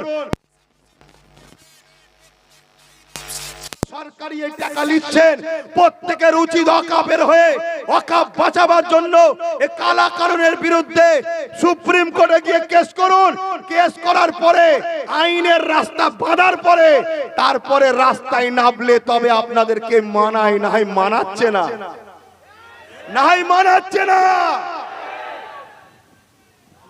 কথা কি আমার যুক্তির বাইরে হচ্ছে? আমি আন্দোলনের বিরুদ্ধে নয়, আন্দোলনের দরকার আছে। আন্দোলন তো বর্তমান দুটো হচ্ছে, একটা আন্দোলন আল্লাহর ঘর, মসজিদ, মাদ্রাসা, কবরস্থান, দ্বীন ইসলামের জন্য আন্দোলন হচ্ছে। যারা এই ওয়াকাফকে ঝেড়ে দখল করে রেখেছে, এই দখল করা সম্পদ যাতে বিজেপি না নিয়ে নেয় বাঁচাবার জন্য আন্দোলন চলছে। তাহলে আপনি কোনটাই সাথ দেবেন? দুটোতেই সাথ দেবেন? তাহলে আপনি তো ওয়াকাফ ঝাড়া পার্টিদের সাথে। আর যদি বলেন যে না, আমি তাদের সাথে যারা আল্লাহর ঘরের জন্য ওয়াকাফ যে দখল করে খাচ্ছে তার থেকে উদ্ধার দরকার, এই আইনটাকে বাতিল করাও দরকার, তাহলে আপনার আন্দোলনকে আমি আব্বাস সিদ্দিকী সাপোর্ট জানাচ্ছি এই মজলিস থেকে। সব জায়গায় আহলে সুন্নাত ওয়াল জামাতের ছেলেদেরকে আমি বলে দিয়েছি, ঝাঁপিয়ে পড়ো, সাপোর্ট করো, কিন্তু কি বলে দেশের পতাকা ছাড়া আমার সংগঠনের পতাকা নিয়ে যেতে পারবে না। দেশের পতাকা নিয়ে যাও। কেন আজকে যে আইনটা করেছে, যেমন আমার দিলে আঘাত দিয়েছে, ঠিক তেমনি আমার দেশের খাঁচা, আমার দেশের মূল যে গাইড বুক, সংবিধানকে হত্যা করেছে কেন্দ্র সরকার। তাহলে এই সংবিধানকে বাঁচাবার জন্য লড়াই করতে হবে না? হবে না? তার জন্য দেশের পতাকা ছাড়া তুমি অন্য পতাকা নিয়ে যাচ্ছ কেন? দেশের পতাকা নাও, দেশের পতাকা হাতে তোলো। হাজারো লক্ষ মুসলিম, হাজারো লক্ষ হিন্দু, শিখ, পাঞ্জাবি সবার জীবনের বিনিময়ে এ দেশ স্বাধীন হয়েছে। আজকে কেউ এই সেই দেশের মাথায় বসে দেশকে ধ্বংস করবে, দেশের সংবিধানকে ধ্বংস করবে, তাকে ছেড়ে দেওয়া যেতে পারে না। সে যত বড়ই লড়াই হোক, দেশের থেকে বড় নয়, দেশের সংবিধানের থেকে বড় নয়। তাই আন্দোলন করতে হবে, কিন্তু আন্দোলনের নামে পাশ থেকে হিন্দু ভাইদের ধর্মীয় পতাকা খোলার নাম আন্দোলন নয়। আজকে একটা পতাকাকে খুললে পুরো সমাজের মধ্যে, বিজেপি তো চাইছিল এটা করুক, পুরো সমাজের মধ্যে বিজেপি তার লোককে নামিয়ে দিয়ে বাসে বাসে কোটি কোটি বাসে কোটি কোটি গাড়িতে জোর করে পতাকা বাঁধছে আর মিটিং মিছিল করে আমার সরল প্রাণ হিন্দু ভাইদের ঘরে বুঝাচ্ছে যে হিন্দু রামের পতাকা খুলেছে মোল্লারা, অতএব রামকেই রামের চাই না, এদের বিরুদ্ধে আমাদেরকে এক হতে হবে। তাহলে উপকারটা কার করছি আমরা? আন্দোলনের নামে আমরা উপকার কার করছি? এ জাতির কত খুন করবে এরা। এই যে গাদ্দার কিছু মুনাফিক মুসলমান আছে, ইরাকে জাতিকে কতল করে শেষ করে দিতে চাইছে। এখনো সময় আছে, মুহাম্মদ সাল্লাল্লাহু আলাইহি সাল্লামের নীতি আদর্শে ফিরে আসুন। কারো ভাবাবেগ, কারো ধর্মীয় প্রেম, কারো আবেগকে নিয়ে খেলা করার নাম ইসলাম নয়। আজকে কি হচ্ছে, পুরো মিডিয়া খোলো, যেটাই খুলবে, Hindi media, English media, Bangla media, social media, সব একটা কথা, কি আমাদের মহাদেবের, আমাদের ধর্মগুরুর পতাকা মোল্লারা খুলে দিয়েছে। হতে পারে যে খুলেছে সে হয়তো বিজেপির ফিট করাইলো, তাকে হয়তো 2-3 লাখ টাকা দিয়েছে, একটা করে দিবি চল যা, হতে পারে না, পারে না। বিগত দিন আমরা দেখেছি সেই লুঙ্গি বাহিনী সে যে মাথায় টুপি দিয়ে টেনে আগুন ধরাচ্ছিল, পরে ধরা পরে দেখা গেল সে মুসলমানই নয়। কিন্তু আমি বলতে চাইছি, এই ঘটনার পর যারা ওখানে ছিল যতগুলো মুসলমান, এখনো পর্যন্ত কেন এই বিরুদ্ধে আন্দোলনে তোমরা করছো না বলো? তাহলে আজকে আমাদের বুকের, আমাদের কাছে তোমরা জানো ওয়াকফ কালা কানুনের বিরুদ্ধে 192 জন, সরি 192 জন অমুসলিম ওয়াকফ কালা কানুনের বিরুদ্ধে, বিজেপির বিরুদ্ধে ভোট দিয়েছে লোকসভায়। তারা কারা? হিন্দু, তারা হিন্দু ধর্মের 192 জন। তাহলে হিন্দুদের সঙ্গে লড়াই নাকি এটা? এই হিন্দুরা আমাদের দুশ্মন? তাহলে বিজেপি তো চাইবে হিন্দু মুসলমান হোক, তাহলে আমরা সেই পাতা ফাঁদে পা দিলাম কেন? শুনছেন না শোনেননি? আমার কথা শুনবেন, সবাই মিলে একটাই আওয়াজ তুলুন। কি আওয়াজ? কৃষক যেমন কালা কানুনকে বাতিল করেছে, এই কানুনকেও বাতিল করতে হবে, কৃষকদের মতো আন্দোলন করতে হবে, তাই তো নাকি? কৃষকদের মতো আন্দোলন করতে গেলে কৃষকরা কামিয়াবি হয়েছিল কি করে জানেন? দীর্ঘমেয়াদী আন্দোলনও যেমন, ঠিকই বলছেন আব্বা, কিন্তু কোন বিশৃঙ্খলার দিকে গেলে যেমন হবে না, এর পাশাপাশি বড় একটা সাপোর্ট ছিল কৃষকদের পক্ষে। সেই সাপোর্টটা হলো পাঞ্জাব সরকার। পাঞ্জাব সরকার কৃষকদের বলেছিল, শুনছেন তো সবাই, পাঞ্জাব সরকার বলেছিল তোমরা আন্দোলন করো, যতদিন খুশি করো, আস্তে আস্তে করো, তোমাদের থাকা, খাওয়া, তেল, গাড়ি, যাতায়াত সব সহযোগিতা আমি করব। কেউ যদি মারা যায় 2 লাখ, 3 লাখ, 5 লাখ করে টাকাও দেবো। তা যে সরকার বলল বিজেপিকে রুখতে আমাকে ভোট দাও, সেই টিএমসি সরকারকে আমাদের বলা দরকার আছে না নাই, যে আপনি আমাদেরকে পুরো হেল্প করুন, আমাদের মিটিং এর খরচ, যাতায়াতের খরচ, খাওয়ার খরচ, আন্দোলনের খরচ, তেল খরচ, কেউ আন্দোলন করতে গিয়ে মারা গেলে আপনি 5 লাখ 2 লাখ করে টাকা দেবেন কেন? আপনি তো বলেছিলেন বিজেপিকে রোকবো, ওয়াকফ ফিরিয়ে দেবো, কত কি তো বলেছিলেন। যাক, আপনি যা করবেন শুধু বুঝতে পেরেছি, কমসে কম এতটুকু তো করেন। এ বলা দরকার আছে না নাই? বলো, রাজি করো। কেন কলকাতায় 1 কোটি লোক নিয়ে এখান থেকে মার্চ শুরু হবে, বিহারের লোক নিয়ে একসাথে দিল্লি যাওয়া হবে, চলো। কৃষকরা গেছিল না, গেছিল? এই কৃষকরা আন্দোলনে মার্চ করে যাচ্ছিল না, যায়নি? কথা বলছো না কেন? চলো। কেউ যদি সামনে দাঁড়াতে না চায়, 1 কোটি লোকের সামনে সিনা তাং করে আমি প্রথম দাঁড়াবো, চলো। আন্দোলন কাকে বলে? চলো, আমি রাজি আছি, চলো। কিন্তু ক্ষমতার আসনে বসাবে, ক্ষমতার আসনে বসাবে ইনাকে, আর মারপিট করার সময় আমাকে। হ্যাঁ, এই মুফতির ফতোয়া, মুফতি ছাড়া অন্যজন কাটলে মানাই না, বলেছিলাম না বলিনি? লুহা ছাড়া লুহা কাটা যায় না।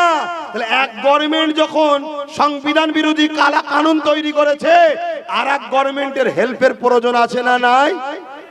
কিন্তু আমরা তো করিনি। এজন্য বলেছিলাম চেয়ারের একটা পায়া দরকার। আজকে যে সরকারটা বসে আছে, যদি ওই সরকারের একটা পায়া আমাদের থাকতো, 3টে ধরুন, ওনার একটা যদি আমাদের থাকতো, এক্ষুনি তো বলতাম জলদি করে নিন্দা বিল পাস করে সুপ্রিম কোর্টে যান, কেস করুন আর করুন, নাই পায়া খুলে নেবো, সরকার খুলে দেবো। বলতে পারতাম না? পারতাম না? এটাই তো বলার জন্য আমি দালাল হয়েছি। এই বলার জন্যই তো আমার ভাই নওশাদকে 42 দিন জেল খাটতে হলো। এটা বলার জন্যই তো আমার বাড়িতে রাত 2টোর সময় পুলিশ পাঠিয়েছিল। এটা বলার জন্যই তো আজকে বিভিন্ন জায়গাতে আমার উপরে জুলুম করা হচ্ছে, আমার উপরে অত্যাচার করা হচ্ছে। এইটা বলার জন্য, জাতিকে বাঁচাবার জন্য। গত দেখলেন না, গত কদিন আগে বাংলায় কলকাতায় একটা টিএমসির মিটিং হয়ে গেল, দেখলেন না? দেখলেন না? হ্যাঁ, সেখানে একজন মৌলী সাহেব একজন মৌলী সাহেব কি বললো, এই মাথায় টুপি মুখে দাঁড়িয়েওয়ালা আমার গাল দিচ্ছিল, দেখেন না? এ দেখেছেন না? দেখেন না? কেন? এই হক কথাটা বলার জন্য। তো যাক, আমি সংক্ষেপ করছি। শেষ কথা, আমি ওই আন্দোলনগুলোকে সাপোর্ট করছি যে আন্দোলনগুলো কালা কানুনকে বাতিলও করতে চায়, ওয়াকাফকে উদ্ধারও করতে চায়। সেন্টারও ওয়াকাফের বিরুদ্ধে, রাজ্যও ওয়াকাফের বিরুদ্ধে। শুনছেন না শোনেন না? এই উভয় ওয়াকাফকে বাঁচিয়ে এই কালা কানুনকে যারা বন্ধ করতে চায়, তাদের প্রত্যেকটা আন্দোলনকে আমার সাপোর্ট। আহলুস সুন্নাত ওয়াল জামাত, আমার ভালোবাসার বাপ মা ভাই বোন, আপনাদের সাপোর্ট করার জন্য ইজাজত দিচ্ছি। আপনারা সাপোর্ট করবেন না? আল্লাহকে সাক্ষী রেখে বলুন করবেন না? হাত তুলে বলুন করবেন না? হ্যাঁ করবেন। কিন্তু যারা আন্দোলনের নামে কেন্দ্রের ভয় দেখিয়ে নতুন করে আবার টিএমসির কোলে তোলার প্ল্যান করছে, তাদের আন্দোলনকে আমি সাপোর্ট করছি না, আপনারাও করবেন না।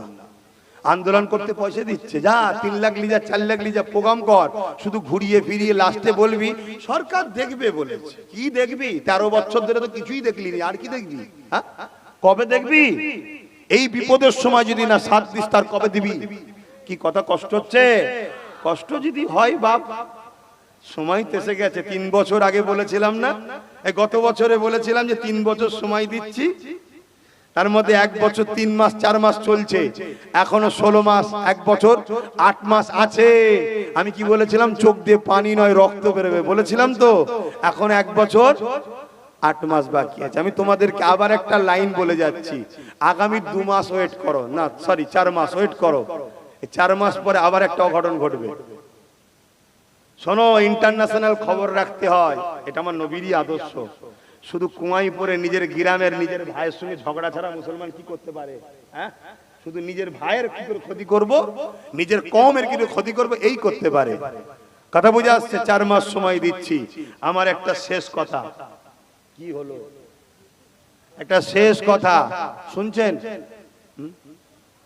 আন্দোলন করতে করতে যত বিশৃঙ্খলা হবে, মনে রাখবেন রাষ্ট্রপতি শাসনের দিকে দেশকে নিয়ে যাওয়ার চেষ্টা করবে।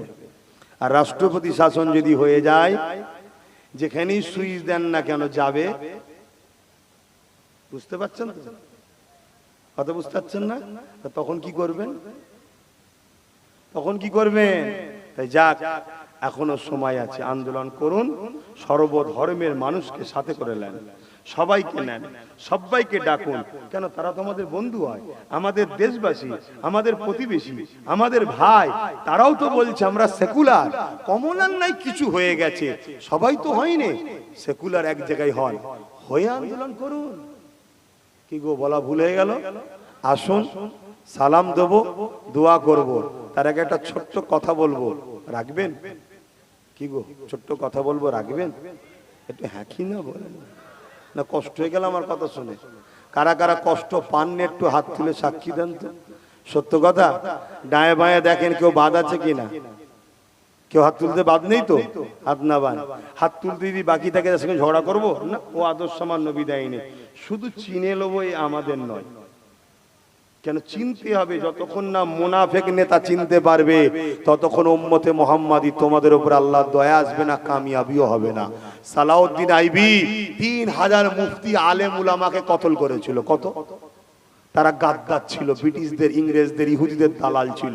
হযরত ইমাম হোসেন হুজুরের বিরুদ্ধে 7000 হাফেজ, 3000 মুফতি, 3000 মাওলানা, সরি 3000 হাফেজ, 3000 মুফতি, 7000 মাওলানা নেমেছিল ইমাম হোসেন হুজুরের বিরুদ্ধে লড়াই করবে বলে।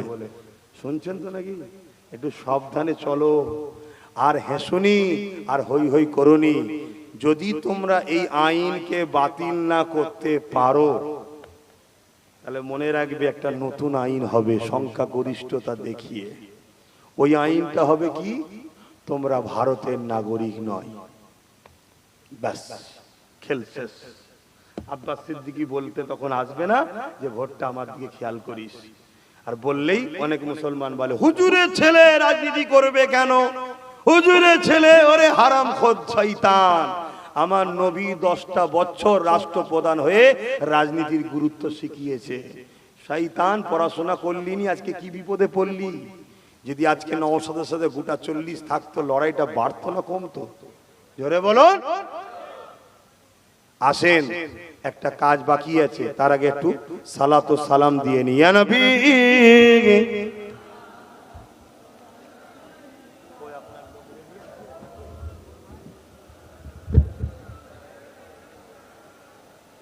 একটু দোয়া চাইবো তো নাকি না দোয়া চেয়ে চলে যাবো গো? একটু দোয়া চাইবো তো নাকি? তা দোয়াতে এটাও তো বলবো, আল্লাহ ভুল করেছি, আমাদের মাফ করেন, আমরা পরিবর্তন হব, আগামী দিন নিজেদের পায়ে নিজেরা দাঁড়াবো, এবং যে রাস্তায় ওরা বিল করেছে আমরাও শক্তি অর্জন করে বিলকে বাতিল করিয়ে ছাড়বো। কি গো, করবেন না? হ্যাঁ, যত ধর্ম নিরপেক্ষ শক্তি বলছে, সেকুলার আছে, তাদেরকেও সাপোর্ট করব, কিন্তু একটা শর্তে করব, তোদের ঘরে পুরো দায়িত্ব দেবো না, পার্টনার হিসেবে আমরাও থাকবো। শুনছেন? আর তোরা বল, আগামী দিন ক্ষমতায় এলে এই বিলকে বাতিল করবি, বল। শুনছেন তো নাকি? হ্যাঁ, এর জন্য আমাদেরকে মাথায় রাখতে হবে, এর জন্য মাথায় রাখতে হবে। ঠিক আছে, অপরের বাচ্চাকে দিচ্ছ দাও, কিন্তু নিজের বাচ্চাকে শুকিয়ে নয়, নিজের বাচ্চার খাবারকে কেড়ে নয়, নিজেদের হাতে পাওয়ার রাখতে হবে। আসেন, মহব্বতে সালাম দেন। ইয়া নবী সালাম, ইয়া রাসূল সালাম, ইয়া হাবিব সালাম,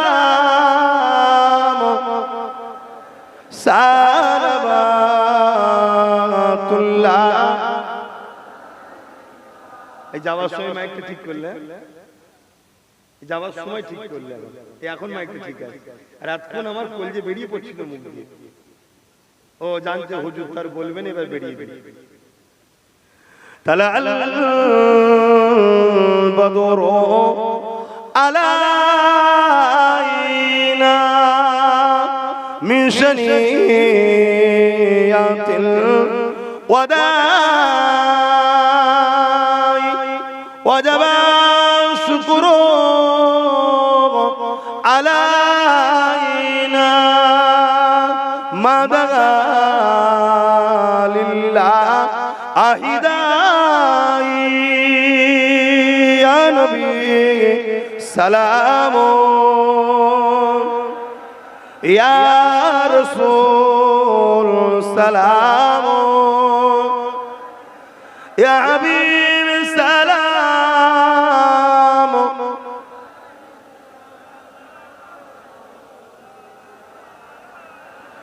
পড়িল আল্লাহ আরো বাণী, পোহালো দুঃখে এ রজনী, হইল জগৎ অনুরানী, আমিনার নয়নের মনি। ইয়া নবী সালাম, ইয়া রাসূল ইয়া হাবিব সালাম, সালাওয়াতুল্লাহ। কারো মনে কি জাগছে যে ভাইজান কি বাবাজি আপনি কি করছেন? জাগছে কি? আমি কি করছি বলছি, বসুন, সকলে বসুন। বালাগাল উলা বিকামালিহি, কাসাবাত দুজা বিজামালিহি, হাসানাত জামিউ কসালিহি, সাল্লু আলাইহি ওয়া আলিহি। আল্লাহুম্মা সাল্লি আলা সাইয়্যিদিনা মাওলানা মুহাম্মদ ওয়া আলা আলি সাইয়্যিদিনা। বাপজান আমার, আমি কি করছি? আমি কি করব? 10 বছর ধরে তো লড়াই করছি, 10 বছর ধরে বলে আসছি, বুঝছেন না, বোঝেন না? হ্যাঁ, এখনো লড়াই করছি, এখনো বলছি। এ তো বললাম না, বললাম না, আবার বলছি। যখন কোনো জিনিস আইন হয়ে যায়, আইন হয়ে যায়, তখন উচিত হবে আইনের অস্ত্র দিয়ে তাকে কাটা। শুনছেন তো নাকি? এই আইনের অস্ত্র কি? লোকসভা থেকে যখন পাস হয়েছে, রাজ্যসভা থেকে যখন পাস হয়েছে, এখন একটা জায়গায় খোলা আছে, কি? আমাদের সর্বোচ্চ আদালত সুপ্রিম কোর্ট, সেখানে যা করার করছে। দ্বিতীয় নম্বর কথা, আইনের অস্ত্র দিয়ে কাটার আরো কিছু রাস্তা আছে। সে আইনের ব্যবস্থা কোনো তৈরি করা হচ্ছে, যে কোনো আম সমাজে বলা উচিত নয়। দ্বিতীয় নম্বর কথা, শুনছেন তো নাকি? দ্বিতীয় নম্বর কথা, আমার ছোট ভাই নওশাদ একটা মাত্র আল্লাহ মিলিয়েছিল, তার দ্বারা তো আইনের ব্যবস্থায় যা করার করছি, এবং তার প্যাডে রাজ্য সর্বোচ্চ প্রশাসনের মাথায় যে বসে আছে তাকেও আমরা চিঠি করেছি। কি চিঠি? আপনি নিন্দা বিল পাস করে অবিলম্বে সুপ্রিম কোর্টে গিয়ে কেস করেন, আপনার যত এমএলএ আছে সবাইকে দিয়ে কেস করান, আপনার যত এমপি আছে সবাইকে দিয়ে কেস করান। এর পাশাপাশি ফুরফুরা শরীফ আহলে সুন্নাত ওয়াল জামাত, আমি যে সংগঠন চালাই, এটা অরাজনৈতিক ধর্মীয় সংগঠন, ধর্মপ্রেম, মানবপ্রেম, দেশপ্রেম। এই সংগঠনকে 2 তারিখে বিল পাস, 3 তারিখেই আমি ডেকে জরুরি তলব করে, যারা যেখান থেকে পেরেছিল, আমার কমিটির ছেলে যারা নেতৃত্ব যতটা পেরেছিল গেছে, তাদের দ্বারা প্রত্যেকটা গ্রামে গ্রামে গ্রামে গ্রামে এই ওয়াকফ কালা কানুনের বিরুদ্ধে সংবিধান বাঁচাও, ওয়াকফ বাঁচাও, কালা কানুন বাতিল করো, এই দাবিতে মানুষকে সজাগ করাচ্ছি। মানুষ আদৌ জানে না ওয়াকফটা কি, মানুষ জানে না। পাশাপাশি ওই প্রোগ্রামে এটাও বোঝানো হচ্ছে যে আদিবাসীদের সম্পদ 2023 সালে এই সরকারই দখল করেছে। আপনারা কেউ জানেন? এক কথা বলছেন না তো, কেউ জানেন কি? জানেন না। 2023-এ এই সরকার আদিবাসী সম্পদকে দখল করেছে, আর 2025-এ ওয়াকফ, 2026-27-এ শিখ পাঞ্জাবি একটার পর একটা নেবে। এই বক্তব্যটাও তোমরা দাও হাটে বাজারে সব জায়গাতে। কি? এ আমার হিন্দু ভাই, তোমাদেরও একটা সম্পদ আছে, দেওবত্য সম্পদ, যেটা পুরো দেশ জুড়ে প্রচুর সম্পদ, ওয়াকফের থেকেও অনেক বড়, ওয়াকফের থেকেও অনেক বড় সম্পদ, যেটাকে আমাদের কাছে মিস ইউজ করা হচ্ছে। কাল কিন্তু মনে রেখে দিও, সবারটা নেওয়ার পরে তোমাদেরটাও নেবে। এই কাজ এখন করা হচ্ছে আমাদের। শুনছেন তো নাকি? কারণ এই আন্দোলন আজকের নয়, হুড়মুড় করে সব ডেকে ফেললেন, আর পেট ভর্তি করে পানি খেয়ে বাকি খাবারগুলো কখন খাবেন? সবকিছু সিস্টেম আছে, সব জায়গায় জাগিয়ে জাগিয়ে জাগিয়ে তারপরে বড় জায়গায় যেতে হয়, ঠিক না বেটি? হুট করে করে ফেললেন, হুট করে সবকিছু ঘোষণা করে দিলেন, জাতিকে ভেসিয়ে দেওয়া হচ্ছে না। এই কথা বুঝছেন না, বোঝেন না? হ্যাঁ। আর পশ্চিম বাংলায় কিছু করতে গেলে খারাপ নেবেন না, দাদা হুজুরে একটা বড় ফ্যাক্ট আছে না নাই? কথা বলেন একটু, হ্যাঁ কি না? হ্যাঁ, আরো সিলসিলা আছে, অস্বীকার করছিনি, কিন্তু পশ্চিম বাংলায় দাদা হুজুরকে বাদ দিয়ে ইসলাম ভাবা যায়? একটু জোরে বলছেন না কেন? তো ভাই আমার, সেই জন্য সব কাজ আমার চলছে। আমি অনেক আগে বলেছিলাম যে আমি একবার ডাকবো কলকাতায়, তোমরা যাবে কিনা বলেছিলাম না? কেন, কিছু নমুনা আমি পেয়েছিলাম, তাই আমার কাজ অনেক দিন ধরেই চলছে। আস্তে আস্তে আস্তে আস্তে সব জায়গায় আমি সাজাচ্ছি। এর পাশাপাশি আর একটা জিনিস আমি করছি। কি করছি? যারা সত্যি ওয়াকফের পক্ষে জানার জন্য প্রত্যেকটা গ্রাম থেকে 30টা করে যুবকের নাম নিচ্ছি। কেন নিচ্ছি? কাল ওই গ্রাম থেকে 300 লোক যদি বেরোয়, ওই 30টা যুবকের নিয়ন্ত্রণে তার ঘিরে রাখতে হবে। কোনো যদি বিশৃঙ্খলা হয় 30টা যুবককে ধরবো, কোনো 300 জনের ক্ষতি হলে 30টা যুবককে ধরবো। একদম প্ল্যান পরিকল্পনা করে কিন্তু আমাদের আগাতে হবে। শুনছেন না শোনেন না? কথা মাথায় ঢুকছে? আসেন, শেষ কথা আবার বলে যাচ্ছি। ইতিহাস বলছে, ইতিহাস বলছে চেষ্টা করলে হয়নি এমন কিছু নাই। তাই আইন যখন হয়েছে পাওয়ার দেখিয়ে ওই পাওয়ারও দখল করতে হবে, ঠিক না বেঠিক গো? কথা বলো ঠিক না বেঠিক?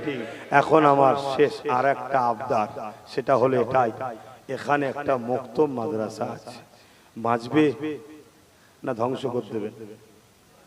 তা বাঁচবেন তার দরদ দেখান, শুধু বলছেন জানতে দেবো মসজিদ মাদ্রাসার জন্য।